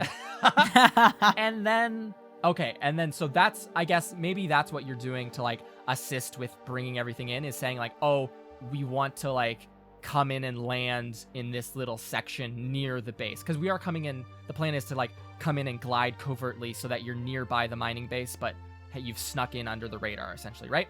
I believe so. Okay, so then you can be like pointing out where in next to the base would be like a good landing spot, right? Yeah. And that's the only weak spot that I can see. On top, yeah, on the top of the thing. Other than that, it just looks like a blue and white, just like monolith of steel. Like there's no plug where everything is like There's no plug. that I can just pull. It does not look to be just Yes. an outlet. We have to guard our giant plug. If a ship passes by and catches that thing, we're doomed. And so finally, Sid, you had a failure, correct? Yeah. Okay. The ship comes down. So the Shrike Dynamics ship starts its descent way faster than you were all prepared for. Even Aiden, who's monitoring these things, it is like you're like, oh, this is what they should be doing based on proper protocols and landing procedures. And like you're monitoring the comm channel and comm chatter between like the consortium, like essentially like landing tower and this ship. And then the ship just goes radio silent for like a couple minutes and then just nosedives down towards the planet and like crashes into the top of your ship, which in your current depowered state, it doesn't break your ship because the shields are powered on, but it does send you guys crashing down into the planet. Your combined rolls manage to crash land so that only one of your landing struts is broken off in the snow as like just powder goes everywhere. Your ship is like a quarter buried and like tipped over. The shields have made it so that there's no hull damage, but one of the landing gears is badly damaged now. This is just Ikrid the one is shot going to where- run to the med room and check to make sure nothing happened in the med room. Yeah, as like this ship goes and crashes in, and like all the rest of you like seat belts essentially deploy from the ceiling and like grab you all and pull you against the walls. So That's a little and it too goes- late. Like the ship goes. Emergency You should always wear landing, your seatbelt emergency while landing. Ground. As you smash into it, and as you land and come to a halt, everyone seems to be okay due to the shielding. And Ikrid, you can run to to the med bay, and you see that inside of that like vacuum sealed plastic wrap med pod around Captain Darcy, it has now filled with gel to absorb any impacts. Ooh. Okay. You also, as you're waiting here, you see that large Shrike Dynamics, like essentially stealth ship, come in for a very hot landing. And on the comm channels, you actually hear them like get into a little argument Ooh. about like that's You're not following proper protocols. And then you hear a cool robotic voice fire back from the Shrike Dynamics ship that says, What is your director number? We would like to remove you from this position. Please halt talking to Shrike Dynamics in this way, or we will cut funding for projects. and you hear like from the other end, like this comms operator go, I'm so sorry. and then the line just cuts off. Oh my god. Jeez. I love the drama. I say Okay, that out so- loud. so we rough landed, but the besides one of the landing pieces breaking, does it seem like their ship like even noticed that they hit a piece of debris? Nope, you guys got in completely undetected. That was perfectly fine. It was just that the landing was bad. Okay. So what now? You guys are on Ojin. How do you get to that comms tower? Or I that think comms just for me room? first though, I'm Yeah. gonna like go into my lab and I'm gonna like look at like some of my minerals and just like Mm. try to think about like things that I can bring that would like be useful if we were attacked. Okay. I feel like I have like one that is kind of cool. It's like a rock, but the interesting property is that when it takes like enough like physical damage, it like bubbles up into like Ooh. almost like a gel that can like hold people. Okay. I it's called like the elephant rock or something Wow. Okay. Awesome. because it kind of like you yeah. know. Yeah, it like So I foams think that I'm up gonna- and just hardens. Exactly. So I'm gonna like Yeah. basically stuff a bunch of these into like my very deep like inner pockets and Cool. On your awesome to, like- denim jacket. prepare myself. Yeah. Awesome. Yes. Icrid is going to go to their even though there's like the ladder goes down to the main storage area, Icrid has kind of made a little cubby area, like Yeah. surrounded by like older boxes of things they don't really need anymore, but they don't want to get rid of, just in case someone wants to buy it from them. And they kind of like made like a little like fort basically. Yeah. It's really cute. They go inside and they pull out their most recent project that they had been working on, not like a little sculpture that they usually bring to like Nebula and everything. This is something that they've been working on for quite a while, and it's something they haven't tested before, but they're hoping that it will be something similar to how our ship is able to access other comms. Yeah. They hope that this will be a more portable system, and if they're able to, sorry, my mind process is going at a loop right now. It's okay. I feel you. But the kind of idea is that like they didn't think of this before, but now that they're going on this mission, like if they are able to get into the comm system for the place, maybe they could like scramble it, like not destroy it, but like if they go in and like try and do something and they might get caught, it'll scramble the system so that they can't get reinforcements. Okay, like a little comm scrambler. Yeah. Sure, you can have that. Absolutely. Yeah. I've just sent you all an image of what Ojin mining facility looks like. Ooh. So it's like the horizon is just this packed snow and ice. Like there's just this whipping, probably 100+ kilometer an hour, just icy cold wind. Like this is a frigid planet. But the actual mining base itself, which is like, again, this light blue and white, is like standing tall, like almost like a knife stuck into the planet's surface, almost like very tall and thin looking structure. And it is completely devoid of any frost or snow buildup from what you can see. And you can also see these like large exhaust pipes that seem to be just pumping out this like rust-colored smoke. Oh my god. And just you can almost feel the heat radiating off of this mining facility. Oof. So was there any other final preparations from Xenon and Sid? Yes, I am going to prepare something. I Okay. am going to. Do we have a gun somewhere? Oh, A gun? Darcy has a gun laser- locker, laser locker. Yeah, absolutely. yeah. So I'm gonna go to our laser locker, and I've seen Captain Darcy do It's this. not locked. It is not locked. You don't have to unlock it. It's just an unlocked. Well, no. laser- I know it's not Oh, locked. sorry, I'm sorry. saying that Okay, I've seen Captain Darcy do this every time, like if she's going down to a sketchy business thing, and it's like super cool where she opens up the locker and like sort of puts stuff in her pockets and stuff like that. Yeah. So I'm just going to copy what she does, like Okay. what it looks like. You Grab grab a bunch and of laser also guns. I am going to at the garbage bin, like wherever I assume Sid throws stuff out. Yeah. Yeah. Yeah. Wait, where is it? Is it just in you, or do you throw it Yeah, out somewhere? Sid, how do you dispose of garbage? Well, a lot of it is just thrown into my built-in incinerator. Oh.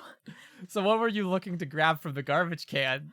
Like basically anything sharp, anything like maybe like marbles that people can trip over, or like Okay. Cool. sharp metals that when people run over it or things run over it will give them pain, like stuff like that. Give them Okay. pain. Sure. like you know, like that trickery kind of yeah, I thing. get, I get Because what you mean. Yeah. I know that it's not exactly in the Xenon movies, so don't come at me. Homemade caltrops. But I know that Xenon is Just like sort of like rusted that metal bit. that kind of character. Okay. Very Cool. like Trickstery. planning all that kind of stuff. Cool. So you guys all have this cool moments where you're like getting your things, getting your little elements, or getting your comm scramblers. Sid is just sitting there scrubbing the ground and like defrosting, right? I am always prepared. And Dun, dun, dun. Xenon grabs a gun. Dun, dun, We get a dun. single cut of Darcy just like rigid inside of the fucking med pod, just covered in gel, which is slowly freezing. And you all can exit the ship and start trudging your way towards the mining facility. It is a steep embankment made of just this thick steel. There's large hangar bay doors in the side of this bottom base piece, and then the actual structure, probably where like the mining operation equipment is, it seems to be like higher up. And then further up is of course the comms, and there's like a small, what looks like command deck or something like that, based on what you know about base setups. So you're standing at the base of this really steep steel essentially wall. How do you get up in there? I have a plan. Yes. Prepared with many tools of getting through heavy pieces of debris, I am going to open up a little port in the front of myself. Yes. And out comes a drill. Ooh, okay. Like a hand drill, or just like a big chonky drill? Like a moderately sized chonky drill. Okay. To sort of a like chonky, yeah. make a hole, I guess. Okay, so you're gonna drill through and in. Oh, okay. Roll me lasers with an extra die because you are prepared. As you all stand out here in the blistering cold.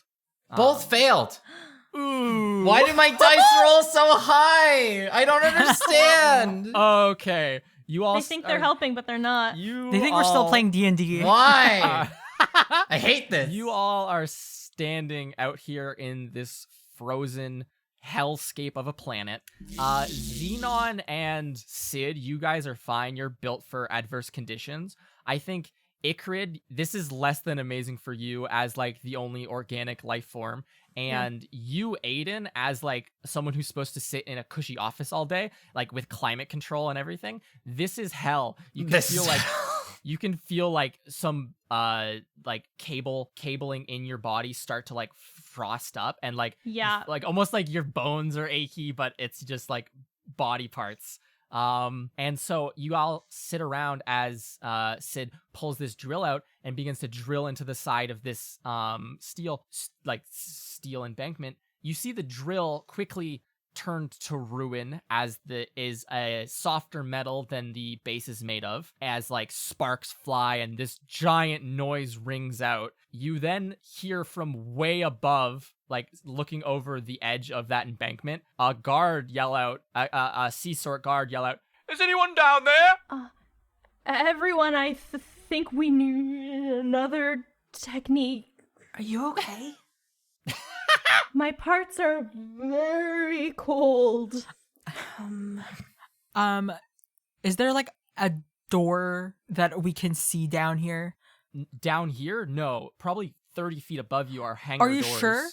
Would there not be like an emergency exit? Like if there was a fire and they need to get out of there? If there was Okay, a there's fire. an emergency exit with a fire.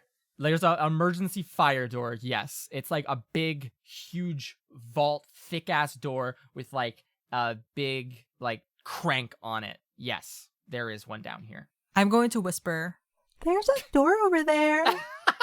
As Sid destroys their drill on the outside of this, and Xenon goes, there's a door. Alert, repairs needed.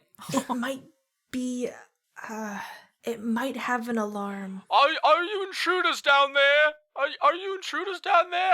I'll fire if you're intruders. Are you intruders? You have to tell me. Please Can say they yes see if us you're from where we intruders. It's really windy and a lot of snow in the air, so I think they might think that they're just hallucinating after having been on this planet for so long, which is why they're calling out to There's you. just nothing on this So planet.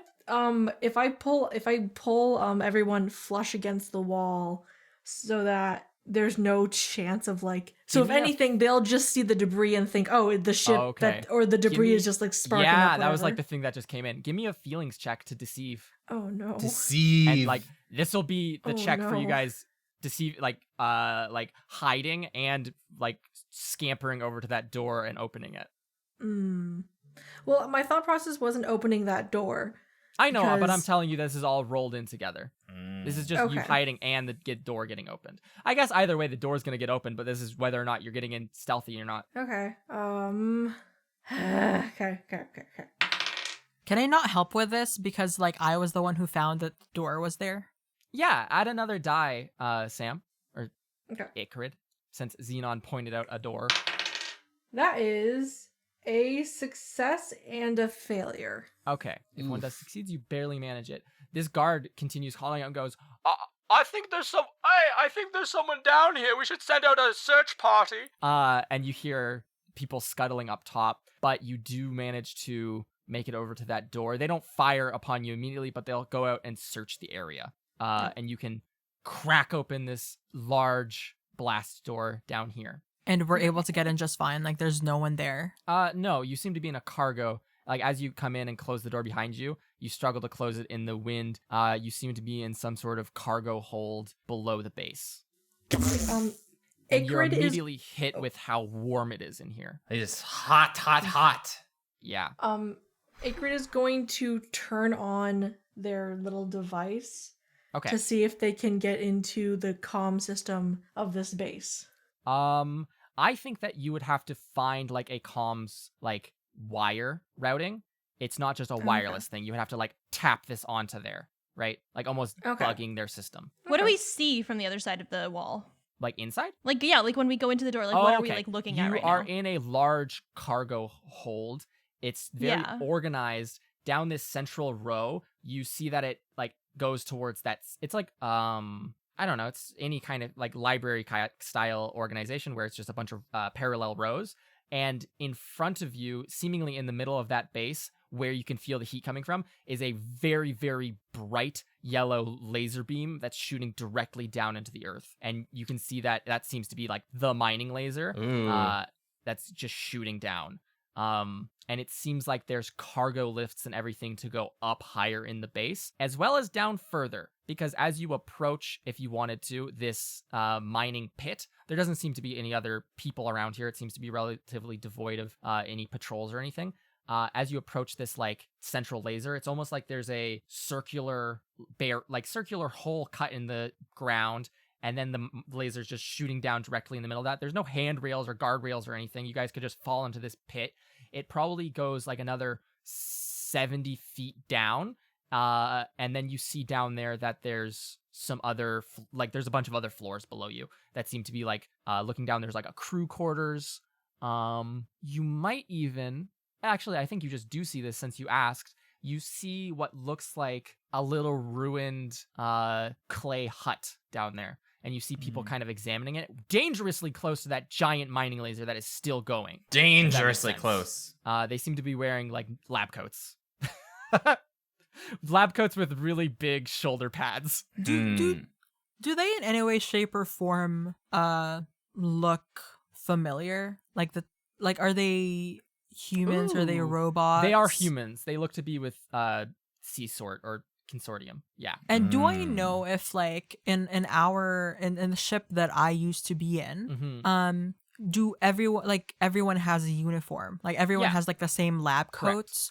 Yep. Humans and robots alike? Yep. Are there any lab coats nearby? There's none right here. Presumably there might be a lab somewhere on base, probably lower down, where you could grab a lab coat if you wanted to try to fit in. So there's cargo elevators going down and cargo elevators going up. If you were to look up, you would see like a huge laser apparatus that's suspended that takes up the bulk of what this base is. That seems to have catwalks and just like iron or just like titanium catwalks going back and forth and branching, and just stairwells and giant exhaust vents that are just venting all the heat in this building. And that seems to be what's like keeping it from just freezing over completely. And I think you see a single like fancy looking elevator from down here. This is a pretty good vantage spot. I'm not going to lie to you. I'm not just giving this stuff to you for the sake of giving it to you. This is like a good vantage point to see everything. You can see just barely that there seems to be like a fancier non-freight elevator that goes higher up in the base, probably to that flight deck / command deck / comm station. Which is where we need to go to shut stuff down. Yeah. And it's like a glass elevator, like one of those really cool fancy ones. Or not even glass, it's like a plasma elevator. Like, so like there's just this plasma mesh in front of it, so you can see through. And you see that there's a human woman and a very scary looking black steel droid standing next to her. That seems to have like a cool ass sword strapped to its back. A sword? Yeah. So it's sort of like they're guarding the Yeah, and they're both dressed in orange outfits, clashing Okay. with the blue and white of the rest of the base. So I think it's very hard to get up there without like them recognizing us, and I don't know if there's any stairs for us to get up there, so I think that we have to go on that elevator. But It's a good idea. maybe I was thinking, what if we stole some lab coats and pretended that we work here? Because I remember back when I was working at the consortium lab in order to learn how to build censored information. And I know that everyone wore lab coats, and maybe that could help us fit in and be able to get up there. That's a good idea. All I need to do is simply remove my jacket and I can look like any other Aiden. I can simply come with you and tell them I'm here for tax purposes. Beep boop. I cannot wear lab coats. If I look around, do I see any other like void people? No, God, no. You've never seen Yeah. anyone like you before. You do see a lot of okay. humans up in the catwalks. They're all dressed really similarly to you, Ykrid, which is to say wearing coveralls and like really extensive welding masks. And around their necks even are like little insulated, like what look like almost just like this really cool nano weave fabric that's to like keep them from getting their like skin melted off by like dealing with this laser and standing 5 feet away from it. So if you got so if you Aiden just were Aiden, if you would just blend in. If you Xenon got one of those lab coats, you'd blend in. If Ykrid got like one of those nano weave collars, and so that none of the void stuff was showing, you'd blend in perfectly. And Sid, funny, as you're all standing here looking around, waiting and being like, how do we plot our disguises? You all see another Sid unit roving around, and it seems to be just like scooping up material and throwing it into that laser, and it just disintegrates on step, and it goes, Debris eliminated. Finding more garbage. and we'll zoom around. I So am it's- tempted Yeah. to masquerade as a Sid unit, I mean, you're already doing it. but I want to push the Sid unit into the laser. Okay. Oh my gosh. Okay, so as you approach, all of you are standing here like, what do we do? And you see Sid approach this other Sid unit. The Sid unit will go, Directive understood. Initiating disguise protocol. it's like, Some hair has been lodged in this grating. I will now individually pick these hairs out. and it like pop out from the front pops a set of like very tiny tweezers as it like picks up individual strands. You, Sid, like drive over to it, and it will turn to you on its treads and go, Hail, fellow Sid unit. Hail, fellow Sid unit. I am scheduled to clean this floor at this moment. Not anymore. I am scheduled to clean this grate. and then you push out little hands and push it off into the laser. Goodbye. Oh my god! And you all see this other Sid unit just Fratricide. blasted to bits and just melt as it falls in a heap. It doesn't even like make it 30 feet down this tube before it's just completely dissolved or just like disintegrated in that laser. Ygritte Sid- turns Initiating to the other. procedure. I will now collect each individual hair from this grate.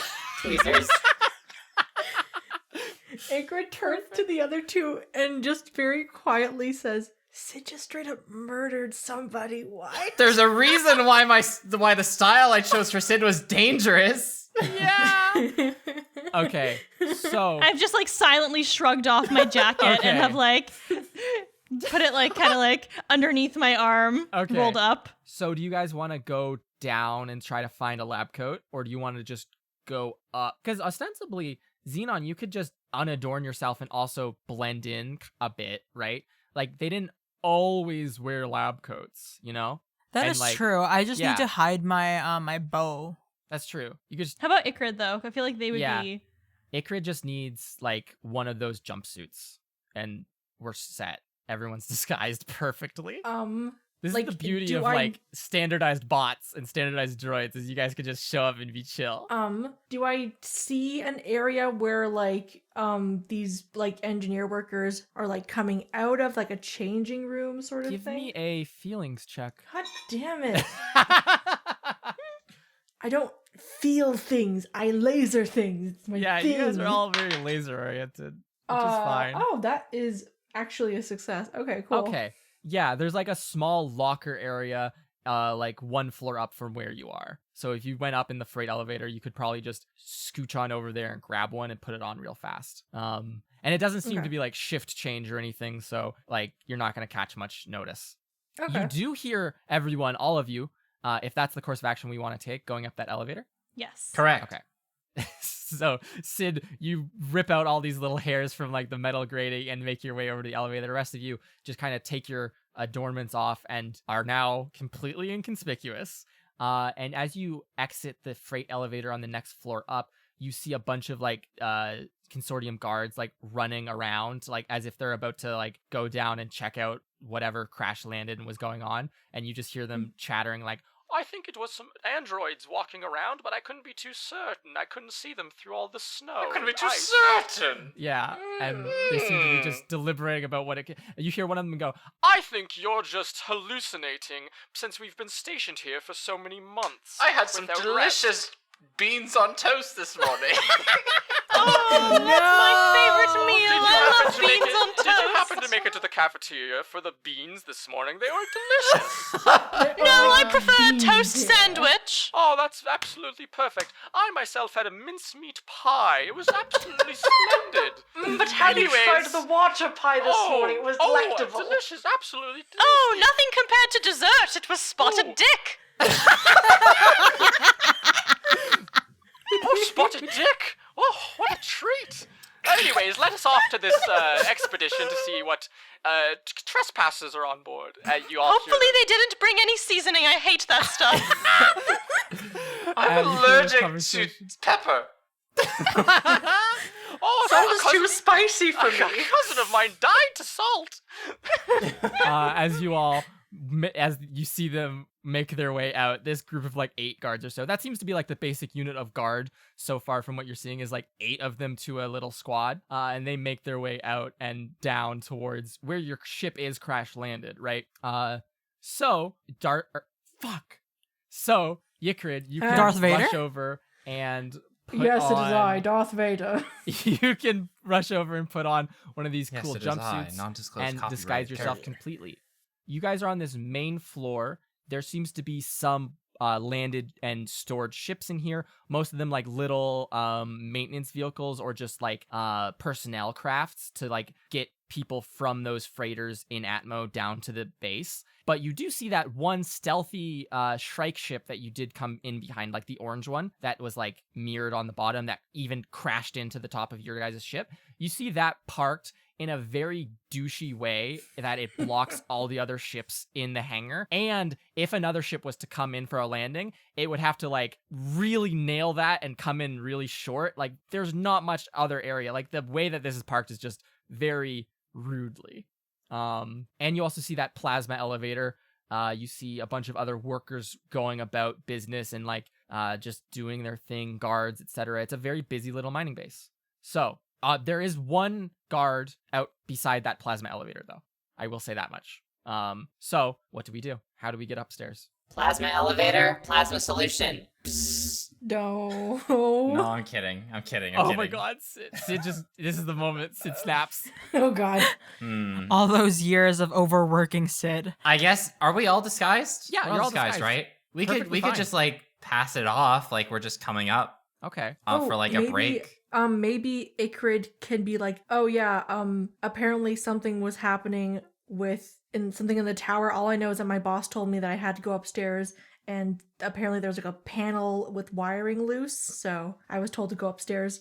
And then I guess you guys could say you had to do something, I don't know. Taxes. These three people litter.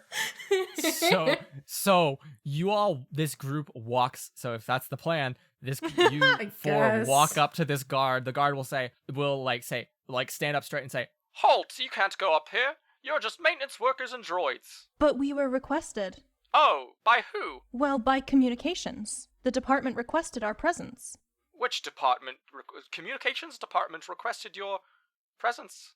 3 droids and a technician. Yeah, apparently there's something wrong with some of the paneling, and so they just need me to go upstairs and fix that up really quick. It's a very expensive mistake, so I'm here to take economic stock of it. And you other 2? that's not an English accent, but whatever. Ikrid is going to point to Sid and say, just because we don't know how much damage actually, like I said before, I wasn't given the full report. I'm just bringing a Sid with me so that Of course. they can clean up anything that might end up coming out of this. Of course. Yeah. Just I'm very quiet, like I Sid, lost the like word a for a Pokemon. second. And you, Science Spot, shouldn't you be down at the ruin, helping out? Or in the laboratory? I do, but they asked for me up there as well because even though they're the skilled people in the building of or fixing of the thing, I need to check if it is the best. I need one of you to make a feelings check to I will do persuade that. this guard. Okay. I could do it because No, I We're rolled. all doing it, so You're all- is she assisted? You're assisted, so you roll 4, please. Mm. Because all of you gave a good reason for why you would go up there. Surprisingly good reason.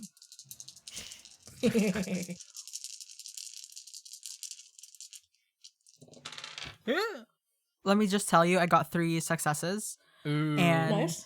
and 1 laser feelings. Awesome. Ooh. That's the best possible result. So, Because yeah, I guess the best possible result because would I'm be a all laser feelings feeling. person. that's true. That's true. But- That would be 4 but questions. let What? me tell you first, What? like what happens, like how I was able Okay. to fix Yeah. my issue. Because I know that it sounded like I was lying there, but I'm going to shut down. And the guard will say, Is it okay? Is the bot okay? Oh, Powering on! Hi, my name is Xenon, and I'm the 205,900,000 Century Girl. okay. I have been requested up there because they require some very, very important information that I cannot disclose to you. Okay, very well. I'm a very stupid god, so I will believe that. You really should talk to have yourself to. like that. I will have to escort you up there, though, just because Captain Alcatraz is pretty tight-laced about these things. Captain Alcatraz. Alcatraz. Oh my god. Of course, Captain Hirsch Alcatraz, the man in charge of this entire mining operation. as he opens the plasma door and lets you all in. What's your laser feelings question? Okay. The question is, have I heard of... This is hard. You Oh can my ask your God. friends for help. Hey, You don't have friends, to do it alone. is there a question that you all are dying to know? Like, what valuable information would be really handy right now? Probably like who is in the actual area that we're like going to in terms of like are we being monitored? Like, True. Stuff like that kind of information. Because Okay. I feel like we might want to dispose of this guy. Okay, so you're gonna go up Yeah. this plasma elevator. You're gonna enter like the command deck, which imagine like the bridge of a Star Destroyer with like those sunken in pits and stuff. except kind of neon aesthetic to it. Then you're going to go upstairs. There's going to be a locked door into like a locked science lab. The Shrike lab is going to say on the door. And then up into the comms room. There's multiple guards. There's commanding officers. Okay. Captain Hirsch is there. Captain Hirsch Alcatraz. I had a horrible thought. Uh-oh. Oh no. Push him through the So plasma. very clearly, this guard is a threat to our system currently. So what if Ikrid just like... Oh no. what do you think I'm about to say? Consumes them?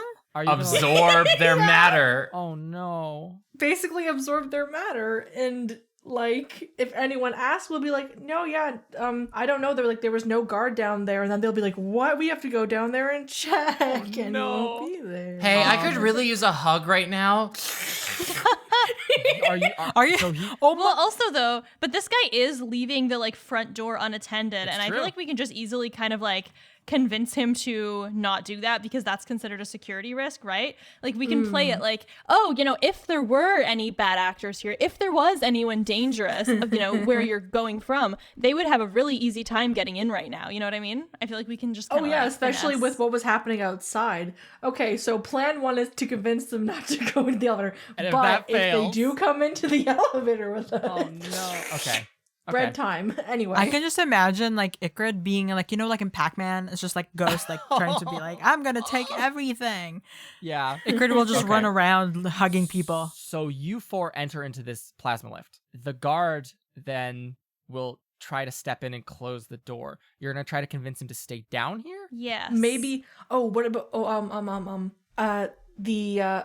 Ikrid is going to ask them. So, Yes. I'm kind of worried about, you know, what you like. Did you hear what happened outside with? Oh, I heard that there was a The- small little squad going out there to investigate some landing debris. Yes. Yeah, they haven't come back yet. Oof. I suppose that was only 3 or so minutes ago, though. I wouldn't be too concerned. Yeah, but wasn't it? We like, haven't really just kept up with outside that our they were talking cardio about it? here on plan. Oh, pardon me. Well, like, wasn't it? Well, didn't they say it was like just outside? Like, Well, They they should had to be go all back the by way now, down right? the fire stair. Could they? Make a feelings check to make it see if this guard's gonna be that concerned, that compassionate about can going the others? and checking on their Can fellow everyone guards. please like back me up on this? Oh my god. Yes, and you know, it's very concerning because if you were to leave your post unattended and something happened to those people, I mean, somebody could very easily, you know, break in here and try to harm the base. And That is well, very true. think about who would be in trouble if, you know, a bad actor broke in to do such a thing. Certainly it would be a simple guard who left their post. They're certainly not going to pin it on any kind of high-level yes, executive. I mean, those 8 guards were in charge of guarding Quell Skrea's ship, so if anything bad were to happen, I think that would reflect badly upon them. So Yes, and if, say, maybe. you were to come up to the elevator with us and the same people who might have broken Yes. into that area hurt them, it would reflect very poorly on you Broken if in. you were not at your designated post, right? Okay. Roll Oh, with you know. roll with 2 dice. Ikrid. So I got failure and a lasers and feelings. Ooh, so a success. Okay. The guard will say, well, I mean, it wouldn't hurt to just go and check. I mean, you're 3 droids and 1 simple mechanic. Droids, if the mechanic does get out of line, just you know what to do. and you see through this like clear face mask, this human man just wink at you, right? Ugh. I do not know what he means, but I do wink back. Okay. I am going to nod Tries at to this. wink, ends up just and blinking. do I know what it is? Shoot them. Kill them. Oh, okay. Oh. Error. I am incapable of winking. That's perfectly fine. You could say it out loud. Wink. Okay, Error. I'll go check. Error. I'll go check. Error. I'll go check. Take care of that broken panel. Very well. What's your laser feeling question? I mean, and we already feel free- got kind of like the layout upstairs. Feel free to like give it to the room if anyone else has like a big question that you feel like could be helpful for everyone. Yeah, does to anyone answer to. else have any like big question they want to ask right now? Actually, I'm sort of curious, like, how much communication there is between, like, the captain and Strike Dynamics, because I know that, like, once we go up to there, we're not going to be able to pretend that the captain asked us to come here because the captain is there. But if we were able to say that, like, Strike Dynamics asked us to come up here, so is there sort of like that, like, level of communication that we would be able to sort of take advantage of? Shrike operates on a more secretive kind of a system than the actual consortium is. So going up there and saying, yeah, Captain Alcatraz sent us up here, not going to go good. If you went up there and lied well about Shrike sending you up there, I think more people would be able to believe it. If you ran into someone from Shrike, they would immediately see through everything you're saying, though. Okay. I think cool. So in that case, when we see them, we'll just say that the oh my god, I'm so bad with names. The consortium sent you up there. Yeah. Yeah, the consortium sent us up there. Okay. Because it is technically their building, isn't it? Yep, it is. Yeah, so. Okay. So you guys are heading up in the plasma lift having this conversation. You see this giant laser array, just like, it's like, imagine just a oversized laser pointer, and it's just kind of like spinning on an axle, just firing this bright laser down. As you climb in the actual structure, the heat becomes really, really, really warm. For, again, Sid and Xenon, you guys are kind of built for more rugged environments, especially you, Sid. You're like built to go out into like depressurized So I got treads. And, like, exactly, you have like magnet treads. So this is like no issue for you. This is like way lower than your maximum operating temperature. As far as you, and way above my pay grade. Aiden, this is again the exact opposite problem, where now you can feel some of the oil in your hydraulics starting to like heat up. Very My internal fans are making like a really loud noise, like when your laptop overheats. Yes. Because Ikrit is wearing like a proper like mechanics like suit now. Are they doing better at least? It's stuffy, but since you have that suit on, it is like that like weave material that all the other mechanics and like technicians are wearing seems to be like doing a great deal to insulate you against the heat.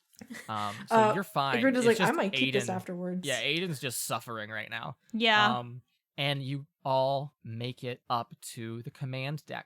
It's a very different aesthetic than the rest of like the consortium things you've seen. Again, their main colors are like blue and white, and they're always like hope and peace and love. This flight deck is just matte black, and everyone is dressed in like the like evil corporate attire of like essentially evil corpo turtlenecks with big capes and large like epaulettes and like these things, or like half capes, and everyone's wearing like a very large heeled shoe and clicking around with like cool glasses on. Everyone wearing eyeliner and black lipstick. Everyone also is human here. That's fashion. Everyone also is human here, which is notable. At a single desk at the front of this room, and like this room actually has like glass, like a reinforced almost pressure glass, so you can see out. And it seems like a lot of these people are just directing comms channels between like freighters in Atmo, or talking with other people in like the blockade and organizing things, just doing like logistics and comms work. You do see at the front of the room, at a large like wooden mahogany beautiful desk, is like a very young looking man, probably like his late 30s, with like this cool gray hair, like not gray as in he's old, gray as in like anime style gray, which is just like swept back. He's again this similar aesthetic to everyone else, except he's wearing a consortium captain's jacket and captain's like hat. What does a captain's hat look like for these fucking cool ass people? A tricorn. It's a tricorn. Yes, it is just a tricorn. So he's wearing this dope ass corporate future gear with a cool corporate, like very edged, like not so soft edges, but just like these hard, sharp lined tricorn. And he's just sitting there and seems to be writing out on hollow pads different orders. And as you all come up this plasma lift, he stares daggers down the entire room at you all. There's also stairs to go up to the next floor. But Captain Hirsch Alcatraz will call out and say, "What are droids doing on my flight deck? What's a mechanic doing up here? I didn't ask for any of you to be up here." Shrike Dynamics did. Make a feelings check. Oof. With an extra die, because he doesn't know what Shrike Dynamics is ordering. I need a 4, a 5, or a 6. Let's see what happens. A 3 and a 6. So one Ooh. success. Awesome. One Just a plain- failure. just a plain success. Like a mixed, Okay. I guess, Ju- success. okay. Yeah. So one die succeeds. He will say he seems to believe that. However, he'll say, very well, next layer up. Hurry on. I don't want you waiting here and hearing our comms chatter. Of course. And as you guys walk up the stairs, here's where a complication is. You see that cool as fuck droid that was in the lift. Like that, it looks like it has this massive black titanium frame, like really state-of-the-art hydraulics and stuff. It has a sword just strapped to its back. And like, you know those like Boston Dynamics robots? Yeah. Like the humanoid upright Oh, ones? those It are looks fucking- like, it yeah. looks like that, except like larger and like combat operational. Oh god. On its chest, it just has SEAD-1 as like its name. And it will say, you are here to work with Shrike Dynamics. Yes. I nod, but I'm like inching toward the door. Affirmative. Affirmative. It will look at you and give you like a twice over Sid and say, are you combat operational? Error. Sid unit is not designed for such things.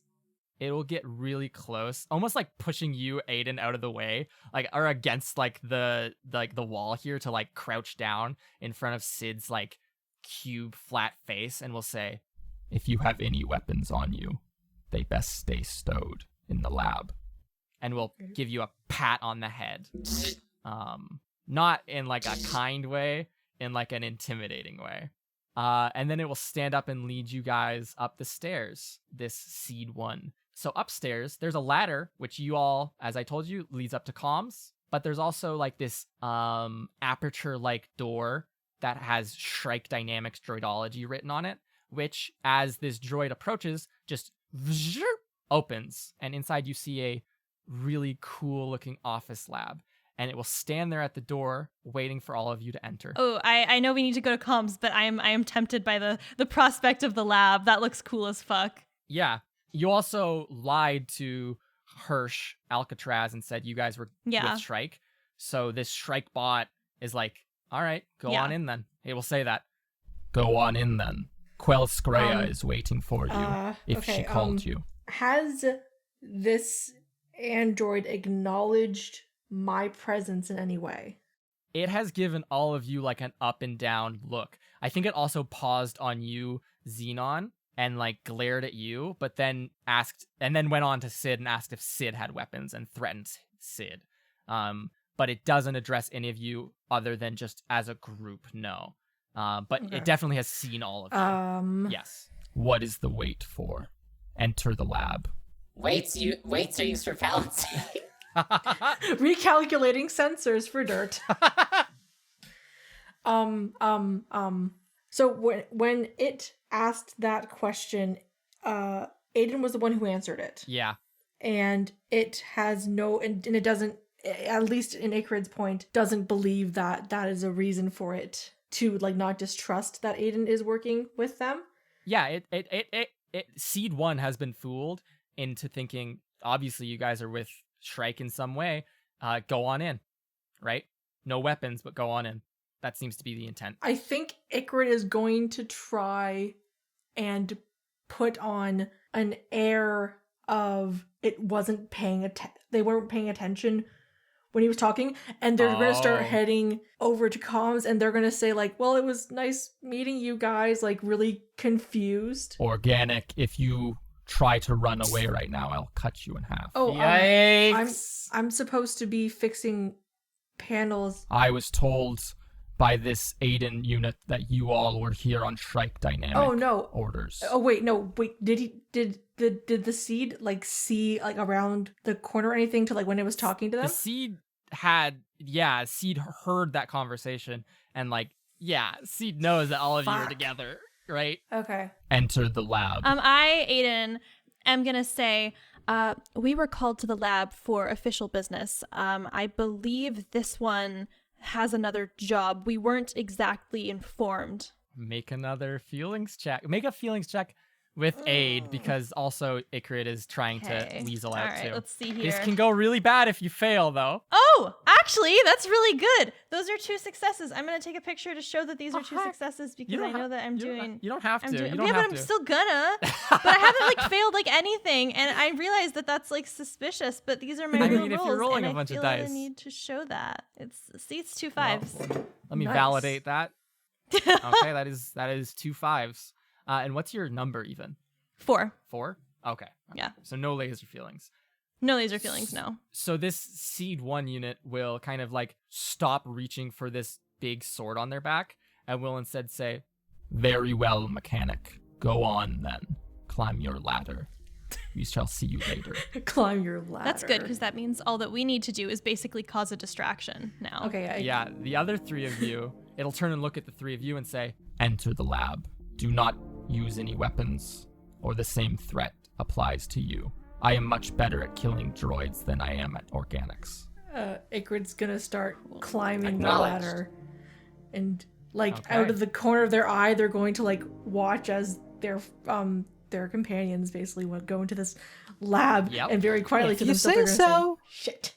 Yeah, you watch as like these 3 enter into this Shrike Dynamics lab, and and behind them the Seed 1 unit enters, and this aperture door closes, and you, Ikrid, enter into the comms room. Time to explode. Let's do the distraction first, then. Okay, so the 3 of you are in this small, almost very jagged-edged room.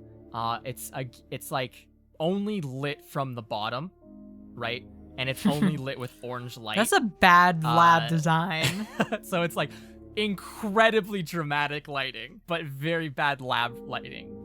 There's a table on your right as soon as you enter that has what looks like bowling balls of pure. It looks like stars that have been like scrunched down to be bowling ball sized, right? And you can feel heat coming off of them like nobody's business. On the left looks to be a lot of weapons, like little handguns, essentially hand laser guns, which look like, if you know what a flintlock pistol looks like, it looks like those, but instead of made of wood, just made of steel. It's just this long, single-barreled handgun, right? Got it. But they're these laser guns. And on the barrel, it just says Shrike Dynamics Prototype. In the middle of the room is a cylindrical tank. In it, it seems to be a frozen creature of some sort. On the tank itself is written Ojin Sentient 1 as like a sample ID. And sitting at a small black desk, illuminated from the bottom by this harsh orange light, is that woman that you saw going up the lift. She has black hair and like very piercing eyes, and she'll look at all of you, and she seems to be just like typing something on a holopad, and she will say, "What business have you interrupting me here?" So anyway, I started blasting. What, you did? No. My time is very valuable. We are here to report upon the state of affairs. It has come to our attention. I have been involved in tax calculation for the company, and these droids have also been doing official business, and we have discovered that the consortium is taking financial advantage of your company. Ooh. Make another feelings check. Oh my lord. Do you have anything that you want to add to that? Actually, you're Yeah. You're an expert in that, so add a die. Yes, I am. Because you're talking about Okay. taxes and auditing. Yeah. Is there anything else you can think of, or any of the rest of you can add? I'm gonna say, well, you see, they've contracted your company to, produce several weapons. However, it seems that they've been double dipping on the amount of money that they owe back to you. I've been doing some calculations regarding the combat bots contracted, and it seems that they haven't paid you back in full. And then I'm going to pull out my notebook and Yes. I'm gonna be like, these calculations are in my head, but for the sake of assistance. And then I'm gonna start writing a bunch of number mumbo jumbo on a piece of paper and tear it off and hand it off to Okay. her, and I'll say, it's this, I estimate that this is the amount of money that you've been defrauded for. Now, obviously, this is not any official business. We would need your approval to continue investigation into this. However, it's certainly concerning information. Are they also the company that the consortium basically, because I worked in biological warfare research, would it be safe to say that I know that this company is associated with that? You have literal Shrike Dynamics parts inside of you, right? Like they wholesale bought droid parts from Shrike Dynamics to construct. I was built by your hands. Like I think the only one of you who doesn't actually have Shrike Dynamics units or like any parts in you is Sid, who is, because Contamination Incorporated is just such a massive conglomerate because everyone needs their garbage handled, right? So you're the only one who doesn't have, like, unless you installed them aftermarket, Sid, you do not have, like, that's the way I it am goes. pure. Yeah. So yeah, you would know that they have an involvement in that stuff. In addition to that, I know that your company made me, and I believe that the consortium dissected one of our bots that is similar to me and made a deal with a different company in order to get cheaper parts. Ooh. All right. One of you, I think Aiden, roll 4 dice. Roll 4 dice because you are an expert, like your initial die, then you're an expert. You seem to have been prepared with these numbers ready to go, even if they are fake, and Xenon is helping you. Okay, that's 2 3s, 1 4, which is laser feelings, and 1 6. Okay, so what's their verdict on success fails? That would be 1 success, 1 laser feeling success. Okay, so 2 dice succeed. It passes. What question do you want the answer to? What's your laser feelings question? What risk is Icarid at right now? Like, are we gonna be okay basically like distracting this lady while Icarid breaks shit, or do we need to like get the fuck out and go help Icarid? You all are in the most risky place on this entire base right now, in this very moment. Okay. Icarid is probably in one of the safest places on the entire base right now. Okay, good to know. So we should continue distraction. Yes. And then get out of here. She'll hold out her hand, or like you place this notebook on her desk, right? Yeah. To like show But her no, the I numbers. tore out a piece of paper and I placed okay. I gave her the paper. She will take it and start like, you can see her eyes. You can see like little numbers start running in her eyes, and you realize that they're kind of digital. They seem to be like an augment. She is a human. It seems like she just seems to like have some technological augments. And you see like these numbers start running in her eyes as she like looks at your analysis and seems to believe it, and just like her expression lightens and she just starts grinning to herself. Up in comms, Icarid, you climb this little ladder and open a very light hatch door, and you see a small radio setup and like a lot of just backup power sources and like just a lot of cables being routed up here. This is like the main satellite like transceiver. Okay. And seated at a small stool in front of all of this equipment, pressing a bunch of little buttons and knobs, is what looks like they're like a very round little bot. They almost look like a little garbage bin, like the one that has like the swivelly lid, like a domed lid, like the kind you would put in like your bathroom. They're not very big, and they have these little arms hanging off them, like 6 or 7 little spindly arms hanging off of them. Okay. And they seem to be mounted on this stool. And they will spin and say, "Welcome to communications. How can I help you?" Icarid is going to... Ah, man, you put me right into the situation. I had a plan. Okay. Icarid is going to climb up the last little bit, and they're going to say, my higher up said that there was something wrong with some paneling up here, and they wanted me to come up and just make sure everything was still working properly. Oh, very well. I do not have central processing for analysis of destruction, so you may take over diagnostic analyses. Okay. And it will scoot backwards. So, Icarid's going to actually do a look around to make sure everything, like to convince themselves and if the robot were to look and watch them, they've like kind of convinced themselves like, yes, I'm checking this because I like checking things and making sure things work and how do they work.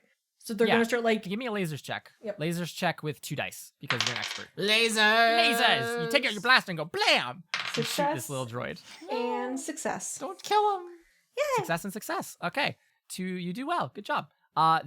So you were checking to see if the droid, if like everything was in order and the droid could tell. Yeah, so like if you were gonna fuck stuff up. like so like they go over because I'm guessing like there's like panels and everything in the room itself. So yes, like there is. they actually most of the panels are just taken off the wall and it's just open bare wiring. So they're going to go around to each of these sections and kind of look inside and see how everything is connected. Because they're also trying to see if they like where like they could plug in their system, where they could. Okay, yeah, you can very easily identify like their main comm wire, the one that's direct. Like everything seems to channel into one centralized location, and that goes directly up into the satellite to send out. And so, putting your little box like comms hacker thing onto that would be like the best to get an idea of all the chatter that's going on base.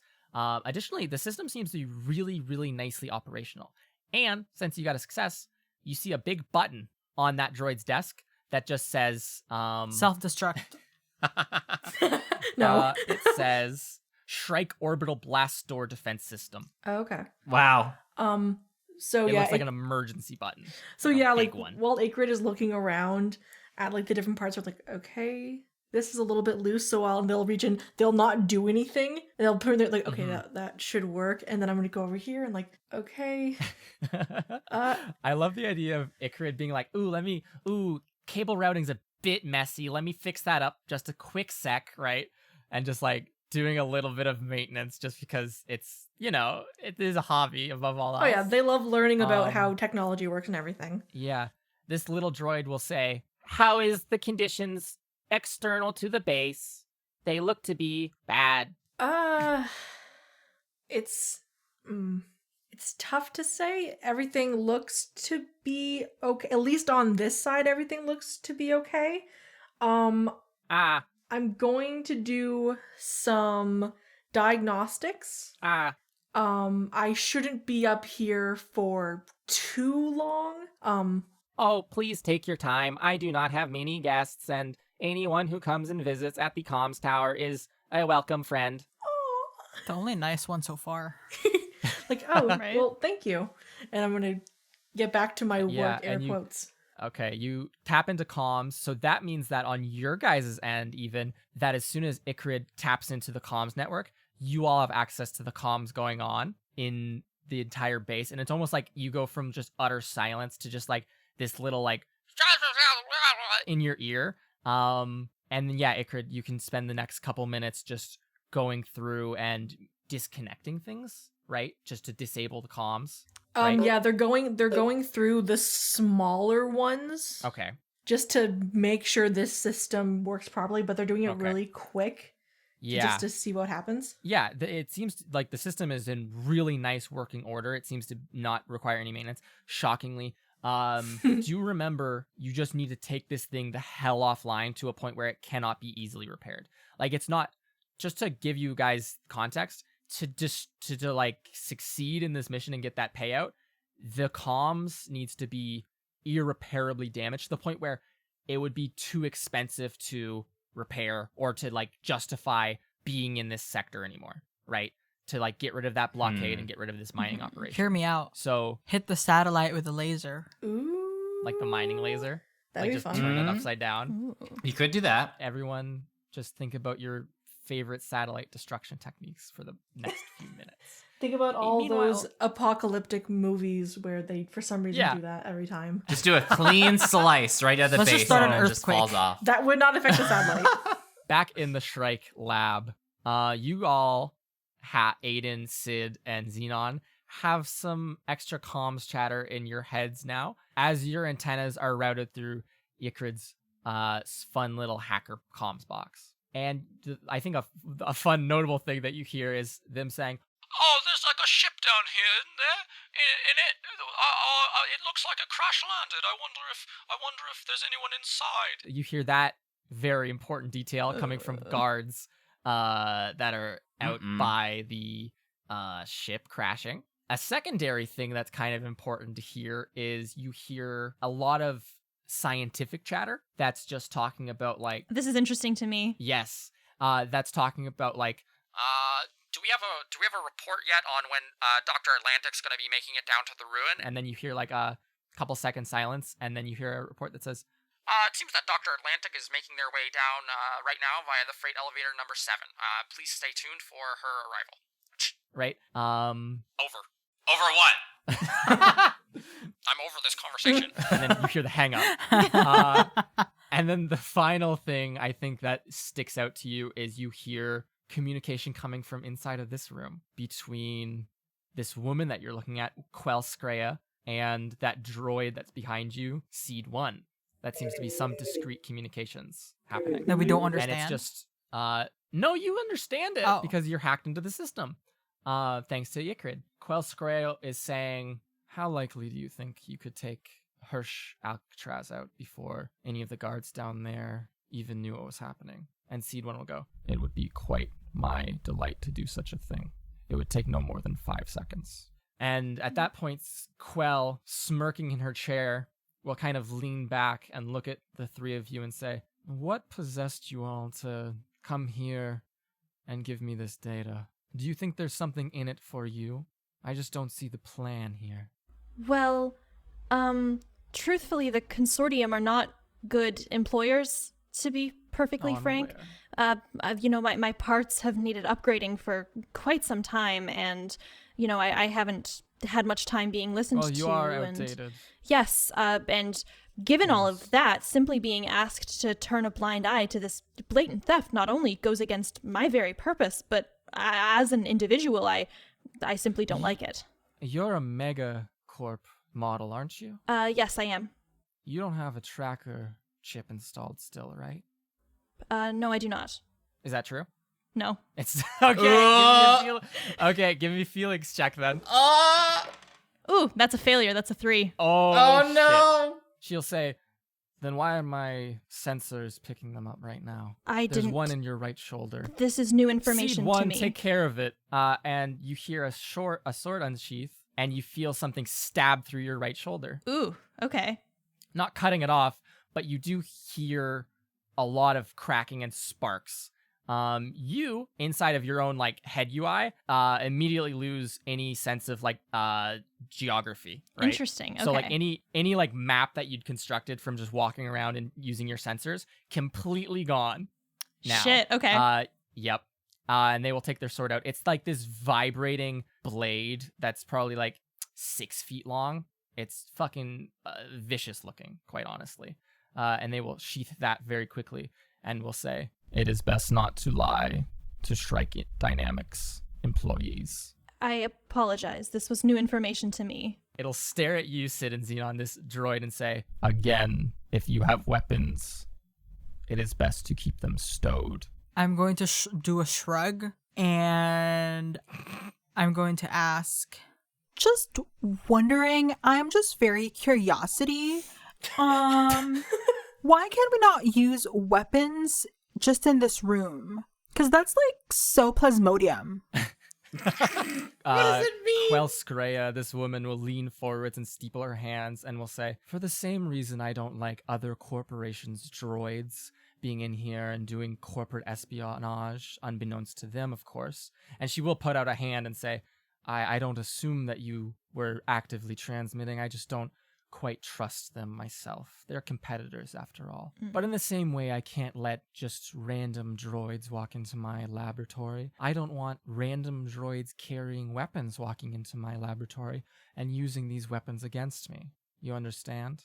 It's just safety above all else. So you're fine with killing other things, but not yourself. If I die, Phrasing? I have backups up in Atmo.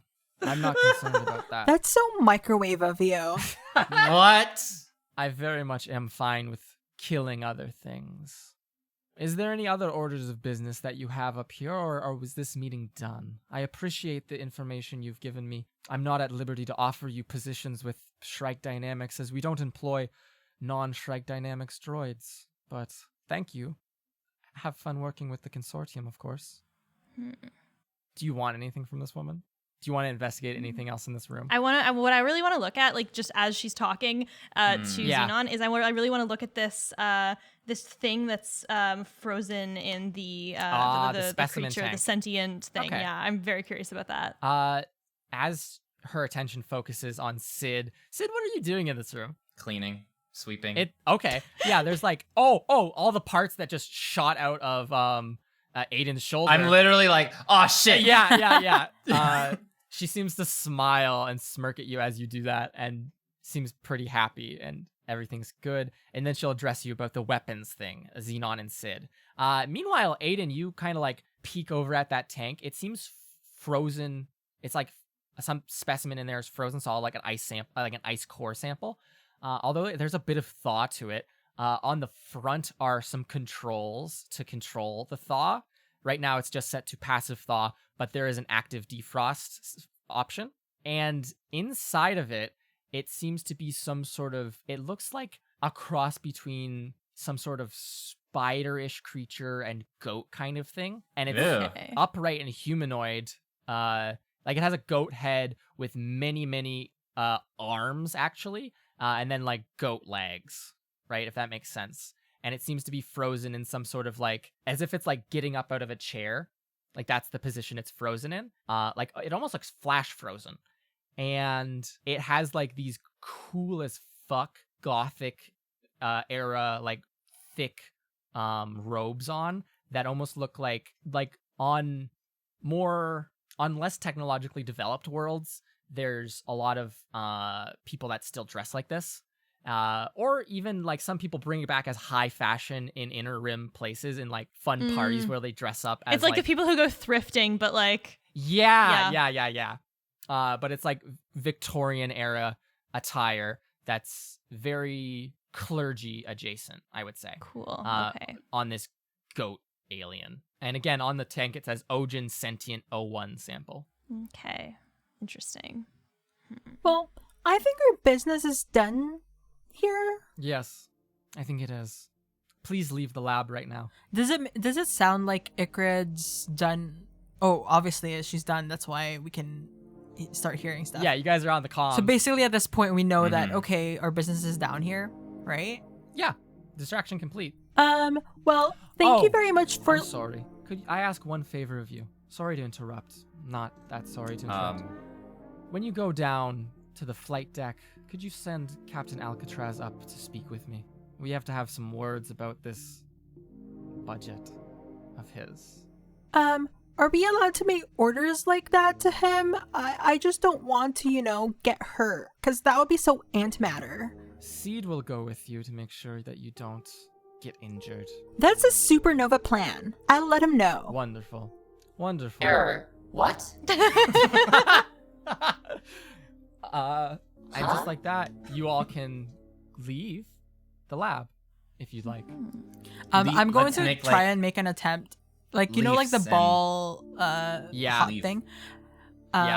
In my head, I'm just like, you made me, so maybe you might have some affinity towards me. So I'm gonna look back at her and I'm going to be like, what is this? Can I have one? She'll smile at you and say, if you can pick it up, you can have it. Yeah. It's a solar bead. We found them down when we were mining. I want one. It seems to be some relic of an ancient race. And she'll point at the thing in the specimen in the tank and say, one of them. Oh. They're natives of this planet. Well, am I able to lift the... Do you want to try lifting? Yeah, the bowling ball? As you touch the surface of it, you feel your hands, like the metal of your hands, begin to melt very quickly. Like even as you approach, that you feel it like start to get a bit liquidy and warpy. Okay, then I guess I won't be able to touch it. In like your heads up display, it might even go, danger, heat, danger, heat, danger, heat. Ah! That's supernova hot! They're compressed stars from everything we can gather, so they could very well supernova, yes. Never mind then. I wish you told me a little bit earlier. I wanted to see if you could pick it up. Why do you want me to warn you when you come into my lab and want to deal with my things? Okay, bye. Thank you so much. Go get Captain Alcatraz. Leave right now. Okay. Thank you very much. Thank you. So you all get out of that room. So here's the plan. We make a bomb. And we supernova the fuck out of this place. Yeah, there's a lot of dangerous shit around here. We can totally like have these stars. Like I know that we can't touch them, but we can make them cascade down and just like be a rolling hot lava kind of thing and kill everyone on its way. Jesus.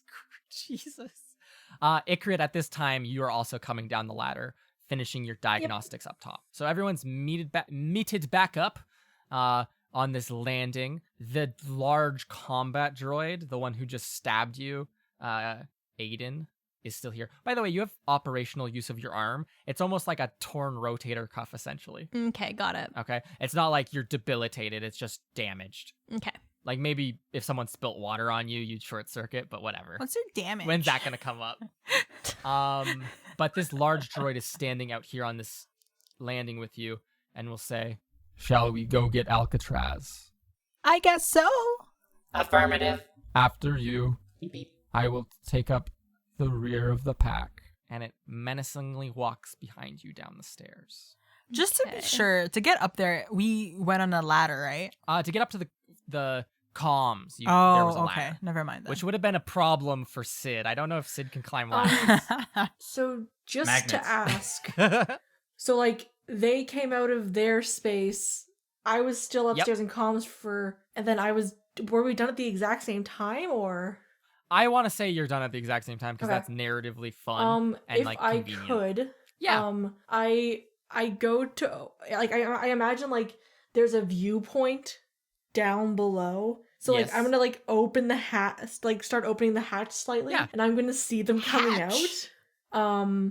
And Mhm. realize, okay, so it's odd that we all came up together. I think it would still look a little bit weird with everything Okay. else. Okay, so you're going to sneak down afterwards. Yeah, I'm gonna go behind them. Okay, that's perfectly acceptable. So Seed 1 escorts the three of you down to the flight deck and will stand like a chaperone waiting for the three of you to go and get Captain Alcatraz. Meanwhile, a couple moments later, Ikrid kind of like comes down the stairs inconspicuously. And Seed 1 looks at you and doesn't even blink because they don't have eyelids.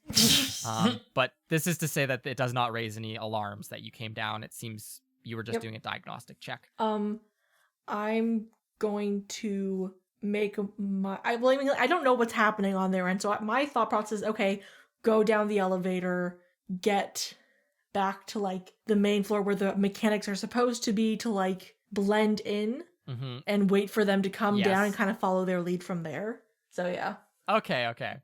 In that case, you head over to the plasma elevator. As you go in, another guard comes out, and you'll kind of like pass each other, like passing ships at night. And they seem to be going to talk to someone up here, but they are urgent. On the comms chatter, you hear that there are people inside of your ship right now. By the way. Okay, then That is You hear. We need to hurry because Darcy could be in danger and they could get rid of our way of leaving. Yeah. Yep. So, how do you all tell Captain Alcatraz that his not boss, but also boss needs to talk to him upstairs? He's sitting at this large wooden desk at the end of this intimidating room, wearing again this like very cool captain's uniform. What do you say? What do you do? Everything is going remarkably well for this entire deception ploy. Honestly, I expected you guys to be in a fight by now. Sid? You jinxed it. Oh. I am not eloquent enough to do this. Pardon me, but we were informed to let you know that your presence is requested upstairs. Why is a droid telling me that? Why couldn't you get your boss to come down and speak to me? This is my facility after all. They're operating under our control. Trike is not in charge of the consortium. You, as a consortium robot, should know that, shouldn't you? And he'll stand up at this point and like get his face almost in your face, Aiden. We were simply told to inform you. I can't speak to the thought process. What is the meeting about? Something to do with the financial situation. I was not given specific detail. you're a tax machine and you don't know the details? I know the details in the sense that it pertains to the financial situation. I don't specifically know the tone of the meeting. That's none of my concern. Do any of the others want to help out? That's so gaseous. We're not allowed to know this information because they're very secretive about these things. Okay. Yes, in fact, when I asked what the business specifically was, I was told that because my user interface is not, derived directly from Shrike, that I was not privy to that information. See, look at this. They cut her. It's a problem, Major. I'm a boy, Confirmation. but Minor details of request not specified. I'm gonna show my shoulder. Thank you. I'm gonna show my shoulder to the captain. Roll with. So you had Xenon backing you up. You had Sid just being like, confirmation. Finer details not specified. And then you have the injury. And roll 4 dice for me as a feeling check. Roll First 4. one is- a 6, and then a 1 and a 4, which is laser feelings, and final die fell on the chair. I'm gonna roll that again. Oh, a 6. That's really good. So that is Dong. 2 successes, 1 laser feelings, and a failure. Dang. Okay. You see him shut his eyes and almost like shudder in like, oh no, right? And he will stand back upright. He he takes his like hollow pad off of his desk and like puts it in his jacket. And then we'll say, back to your posts then. Thank you for informing me. I will see you later. And we'll walk off. What is your laser feelings question, Sarah? I would ask kind of what the safest path is to sort of get to like the most sort of destruction of the comm system. You guys kind of nailed it in that if you weren't going to take one of those little solar beads upstairs, probably the other best way, and if you don't want to crash your ship, obviously, probably the best way would be to just laser it with that mining laser. Like there's a control station in that main room where Icrid is right now. In fact, they're probably like around that area anyways, because that's just like a hustle bustle area. Going there and just like literally spinning the laser so that it just cuts the top of this base off, or just base in half, right? Because it can do that as a maintenance feature in case the crystals need to be checked. Okay, cool. But just doing that Also, big inconspicuously. explosion. Big explosion. Okay. So you want, and so as you turn around, you see Captain Alcatraz be stopped by this one guard. It's the same guard who you all convinced to go take a peek over, who was supposed to be guarding the plasma lift. And you see the two of them then go upstairs towards. I think the conversation is something like, "Oh, we seem to have found a crash-landed ship," and Captain Alcatraz will say, "All right, come on with me, anyways. We're already in deep shit. Come on," and we'll go upstairs to present themselves before the Shrike people. Let us evacuate. And you all can fucking hurry the shit out of here before that whole thing pops off. And enter back into like that main mining room. Icrid, Yep. You see them coming down on the plasma lift. You all can make your way towards one another if you'd like. Yes. I think Icrid will make their way to the far side of where the mechanics are all working. Okay. Just like pretending that they're gonna do stuff. Yeah. And they're going to like slip themselves down from the top area. Ooh. And Okay. I'm wondering if it's better to still be in this outfit. It's probably a better idea. So I'm gonna go down and pretend that they're checking on stuff. And okay. Then depending on if anyone notices or not, they're gonna like try and slip out the door before meeting up with everybody. Okay. Yeah, you all tell me what's happening. Icrid had plugged in the machine and is now connected to their comms. They can now scramble the comms. Yes.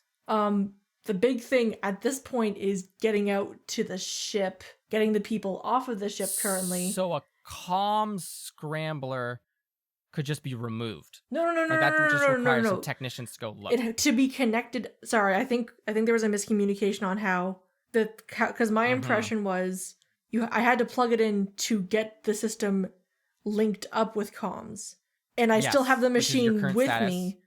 Yeah. to then scramble it. I think the point is that we have Okay. to do more than scramble it. We have to like completely We wreck had, it. we had use to all actually sense of like repair is the thing. actively disable it to the point where they can't Yes, use because it. like they Yeah. could So if easily they like like remove- physically if they- destroy it basically. If they bypass the scramble, Yeah, it's Yeah. because just operational installing again. a new satellite would be like installing a new comm system would be like a chill operation, but replacing this base or like some more sensitive stuff is a bigger deal and might just be like, especially now that you've introduced this whole the budget's off kind of thing.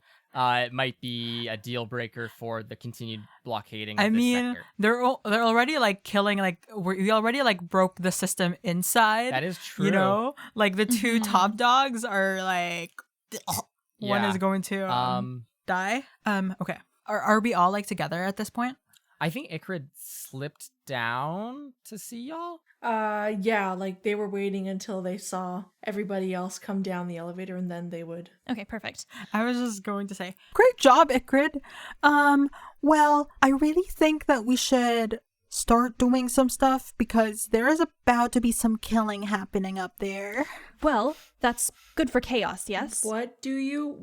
So we have created a bit of a distraction. It seems that the head of both sort of companies involved here are sort of, well, butting heads. And I think that we should take advantage of that to perhaps, commandeer that laser, destroy the communications section. If possible, there was some things going on in the lab that if we had the time would be very useful to address, and then get out as quickly as possible. Okay. Yeah, I got to comms. Surprisingly, a very nice robot runs that section. Very chill. So okay, commandeer the laser, shoot it. It'll be a little bit harder than, getting into the comm system, but Then we'd better do it quickly while there's still some discord happening at the top. okay. Is there like a main control room for the laser on this floor? It's just like it's like an open platform, yeah, where it's just like a bunch of controls, and it seems like a bunch of different technicians just like operating things and making and monitoring valves, and they go like, you guys can probably walk over and you hear like one of them go like, yeah, these levels seem pretty good to me, and another one goes, no, it's 0.205% off, you need to turn that crank another 1 degree over. What does the control panel look like? Is there like any open like spaces on it? You know what I mean? Oh, absolutely, yeah, it's janky as hell. It's like industrial. Ikrid is going to go into a corner where they won't into like a corner where like no one's really populated. They're going to leave their humanoid form. Okay, so you just disperse into like a small little flat void thing. You guys see like a small puck of just void appear where once was a Ikrid. They're going to then Alert, unknown material. Designation, hazardous waste. Vacuum. and their welder mask comes out from the void and smacks the front of Sid. and then the void moves and then it sucks it back into its form. They're going to, I guess, not look at anybody, but they're going to say, okay, I'm going to need to be someone's shadow. Ooh. And I need one of you guys to get really close to the system, because if I can get inside of that thing, I can move things. That would be good. Yeah. oh my gosh, are you going to like get into the machine and be the machine? Well, not be the machine, but like I can move things around in there. I can't be the machine, but I can. It's like Casper. So basically, you guys on the comm tell me what direction the laser's going, I guess. And we'll try and blow up a satellite. I don't know. Well, There's some solar beads in there, so if you directed the laser toward that could also cause some kind of major distraction. I'm sorry, yes. Okay. Wouldn't that be dangerous? So who is being the person who has a shadow of void? I will have the shadow of void. Excellent. So this little I feel like the shape checks out. I agree. I feel like that's like the most like the easiest shape to mimic as a shadow. Oh yeah. So And I'm just cleaning the hallways. Sid, Don't you're mind like me. vacuuming up and like scooping up all this industrial waste, like this rust-colored ash almost is just sitting on everything. Like the stone underneath and like ground underneath that the actual laser is mining is just this like rust colored earth. And it's just like dust and ash everywhere and just this heat and plumes and smoke. It's just industrial, right? And as you like make your way across these catwalks with this shadow of void, like a couple of like workers will be like, "Oh, sorry, Sid. Oh, sorry. Ah, shucks. Sorry about that." As they like bump into you and like knock you around and stuff. But you literally take up no notice as you approach. It seems like a very regular thing for Sid units to start vacuuming and cleaning while everyone's trying to work. And Ikrid, roll me a laser check with 3 dice. Ooh. Because you're prepared in that, or 4 dice. 1, Sid has assisted you in getting there. 2, you've prepared a plan. 3, you're an expert, and the 4th is just the always die, right? Okay. So roll lasers with 4 dice. Please. The always die. The always okay, die. I got 2 successes, a failure, and a laser's feelings. Awesome. Nice. So if 3 dice succeed, you get a critical success. The GM tells you an extra effect. Okay. You slurp on in using your void shapeless form into this machine, and you can start manipulating it from within using your understanding of how machines do work, and just manipulating circuits and connecting things where they need to be connected. And slowly, all of you see from down on like the hangar floor, this laser starts to go into like upside down maintenance mode and twist and stuff. Since you did get a critical success and they pointed out, "Oh, shoot one of those laser beads." First and foremost, you hear on the comms, the guard, that one guard who keeps being pulled around places, you hear them go, "Help, help!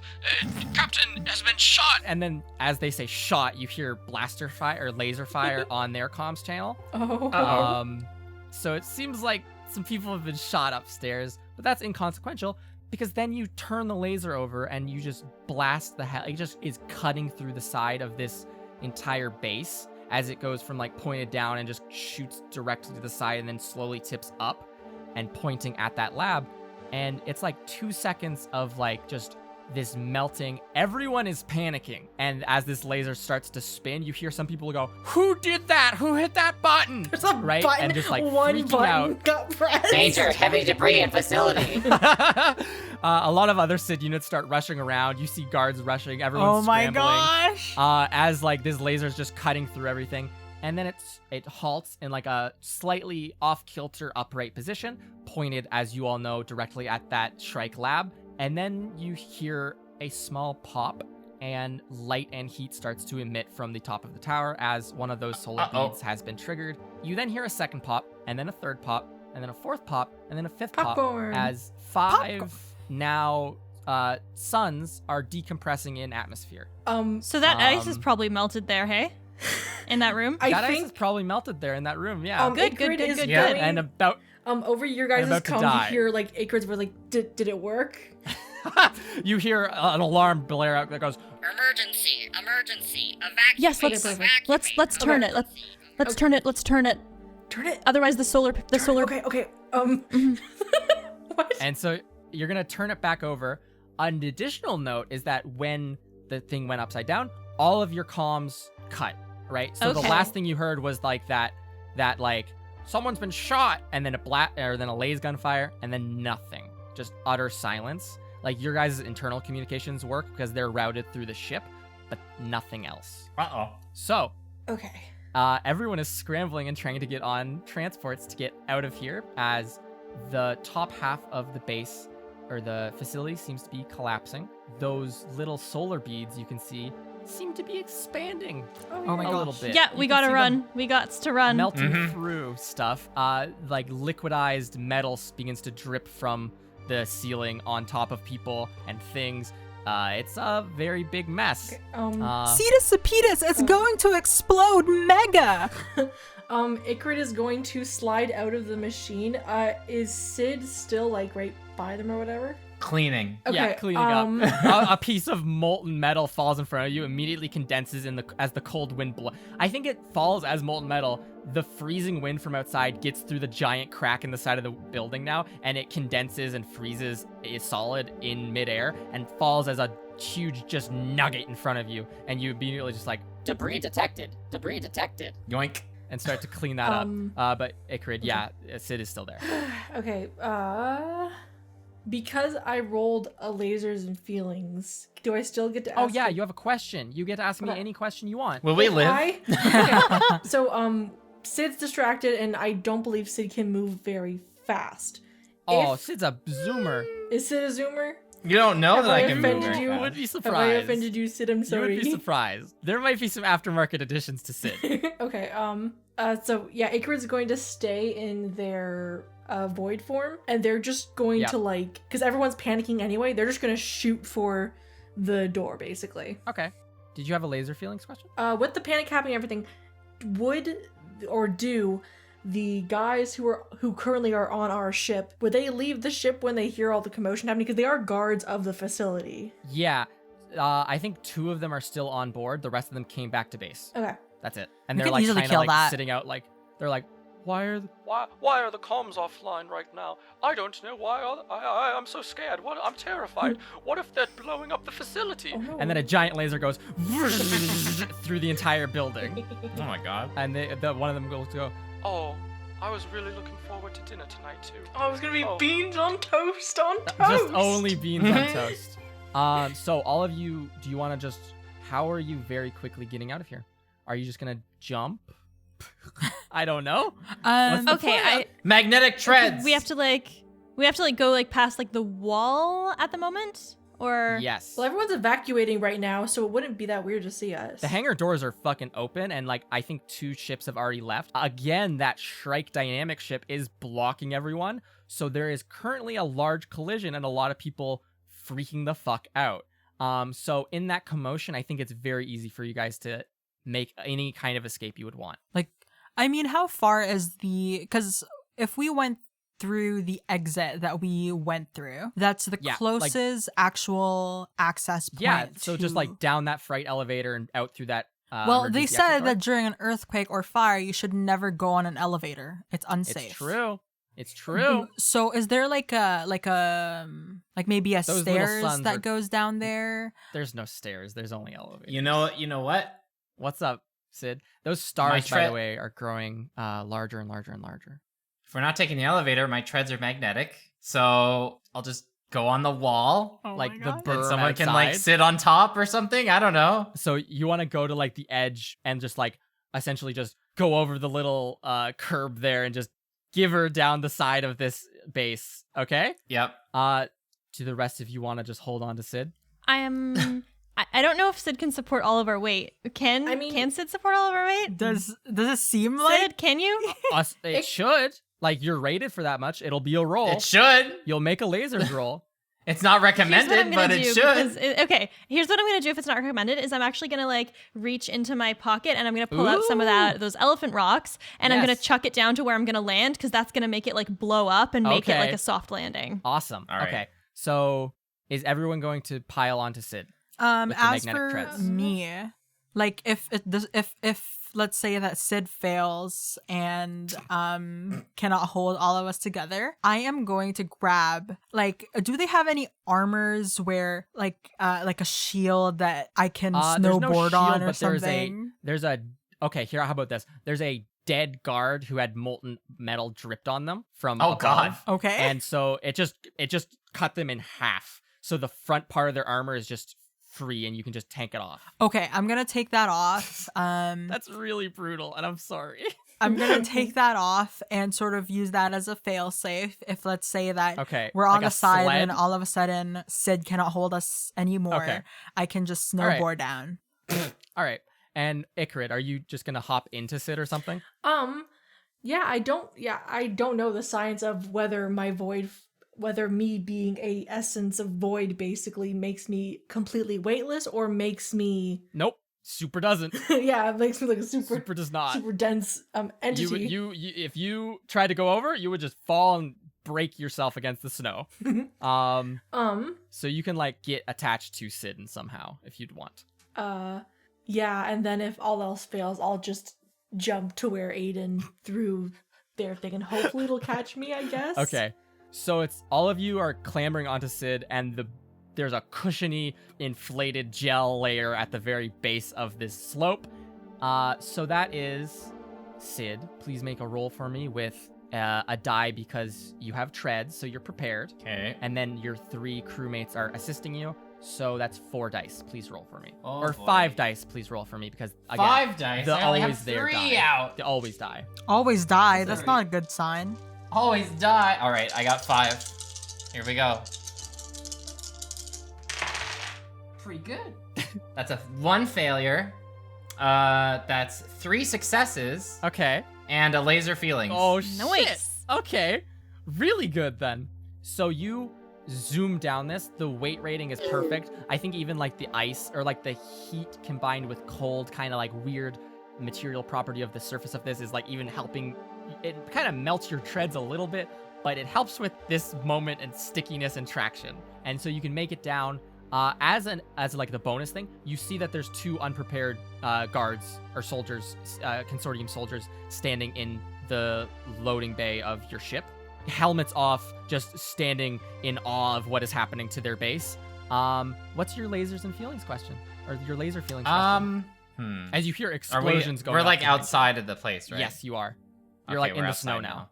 How large do do you feel like we would have enough time to get to our ship? If you get into the ship and immediately star jump, you would have enough time. But if you failed, you would be consumed by 5 suns growing in the same space. All right. As they now Cool. encompass like probably the top half of the tower.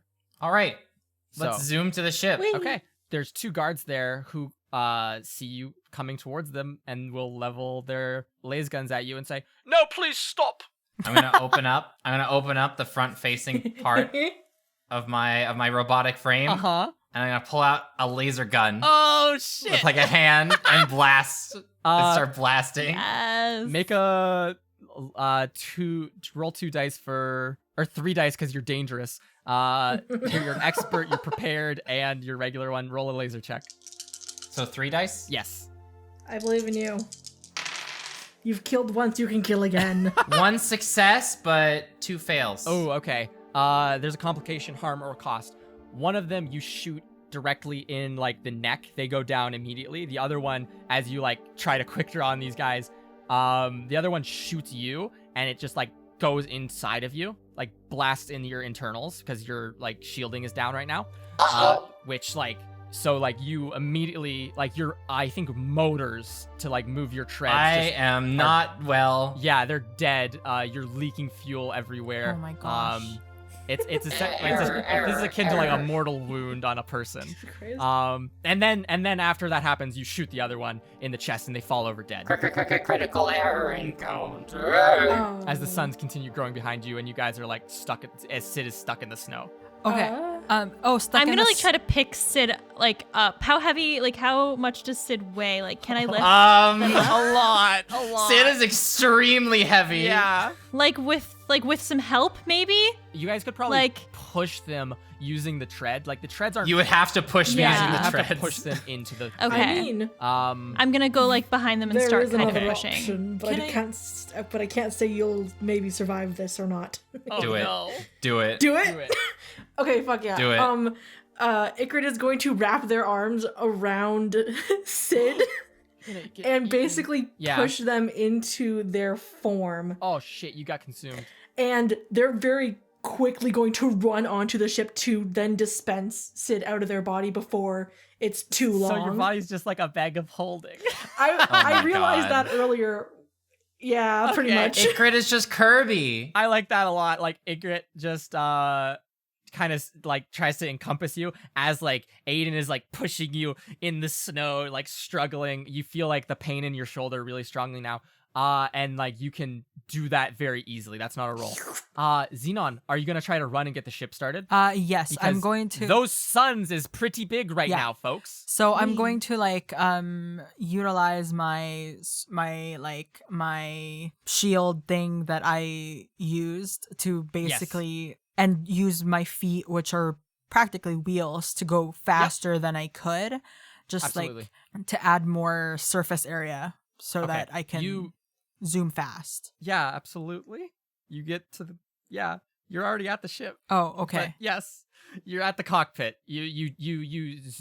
Okay. Sid breaks down. Xenon immediately gets off as these 2 guards get shot. You like scoot into the ship using this like kind of Yes. like almost snowboard contraption. Yes. And can zoom on in and get the ship fired up while Aiden and Ikrid get Sid damaged, injured, dying onto the ship itself and close the blade. Like basically and stuff. start up the ship and like turn the heat on and just like prepare everything. I mean, like if you're gonna go right Put now, the windshield wipers you need to on. go right now. Right? Yeah. Like there's no like as waiting soon as for they get someone, in, you need to go. As soon as Yep. they get in and the thing closes and Yep. I can click the button. You smash the button that says jump. Your landing gears without like you didn't even turn ignition on. You just turn the keys, turn the heat on, set those windshield wipers to high, and then smash Yes. jump, the jump button, and you are immediately launched into a star jump as we roll the credits as this base just gets destroyed, demolished. The laser itself blows up. These 5 suns erupt into a large explosion, which destroys this planet of Ojin. It destroys the planet. Oh my Yeah, god. 5 suns the planet. exploding, that makes sense. Yeah. Holy shit. The blockade taken out. We You better see- get paid like I 5 think- times as much money. Exactly. We cut to like a small news feed on at Nebula Safeway's Beef Emporium. That's just a news reporter on a spaceship with a green screen behind them that says, "Tragedy struck today as Ojin Mining Station, home of millions of people, was blown up by a terrorist organization known as the Genix Hawk. Oh my god, wow. Damn. These are official enemies of the consortium. If you have any information about their whereabouts, please contact your local consortium agents, and please be aware that the bounty has been set on these individuals, dangerous and cunning, at 10 billion credits each." Damn. Holy Okay, so shit. the plan is we As each you all- We gotta, like, fake individually turn hand ourselves in to get the in bounty, and then like- break ourselves out of prison. Yeah, we've got a new job. Anyways, that's where we're gonna end this fucking long session. Oh my lord, was it long? Dying. Thank you everyone for listening to this. I hope that it's good. Holy We'll shit. never know if Sid survived. This Make this sure episode you was brought practice to you by good recycling. This episode was brought to you by the people who support us on Patreon. If we're so thankful for them, you let bonus episodes like this and like ones that will happen in the future that will be hopefully much shorter than this and more like self-contained. You better say longer.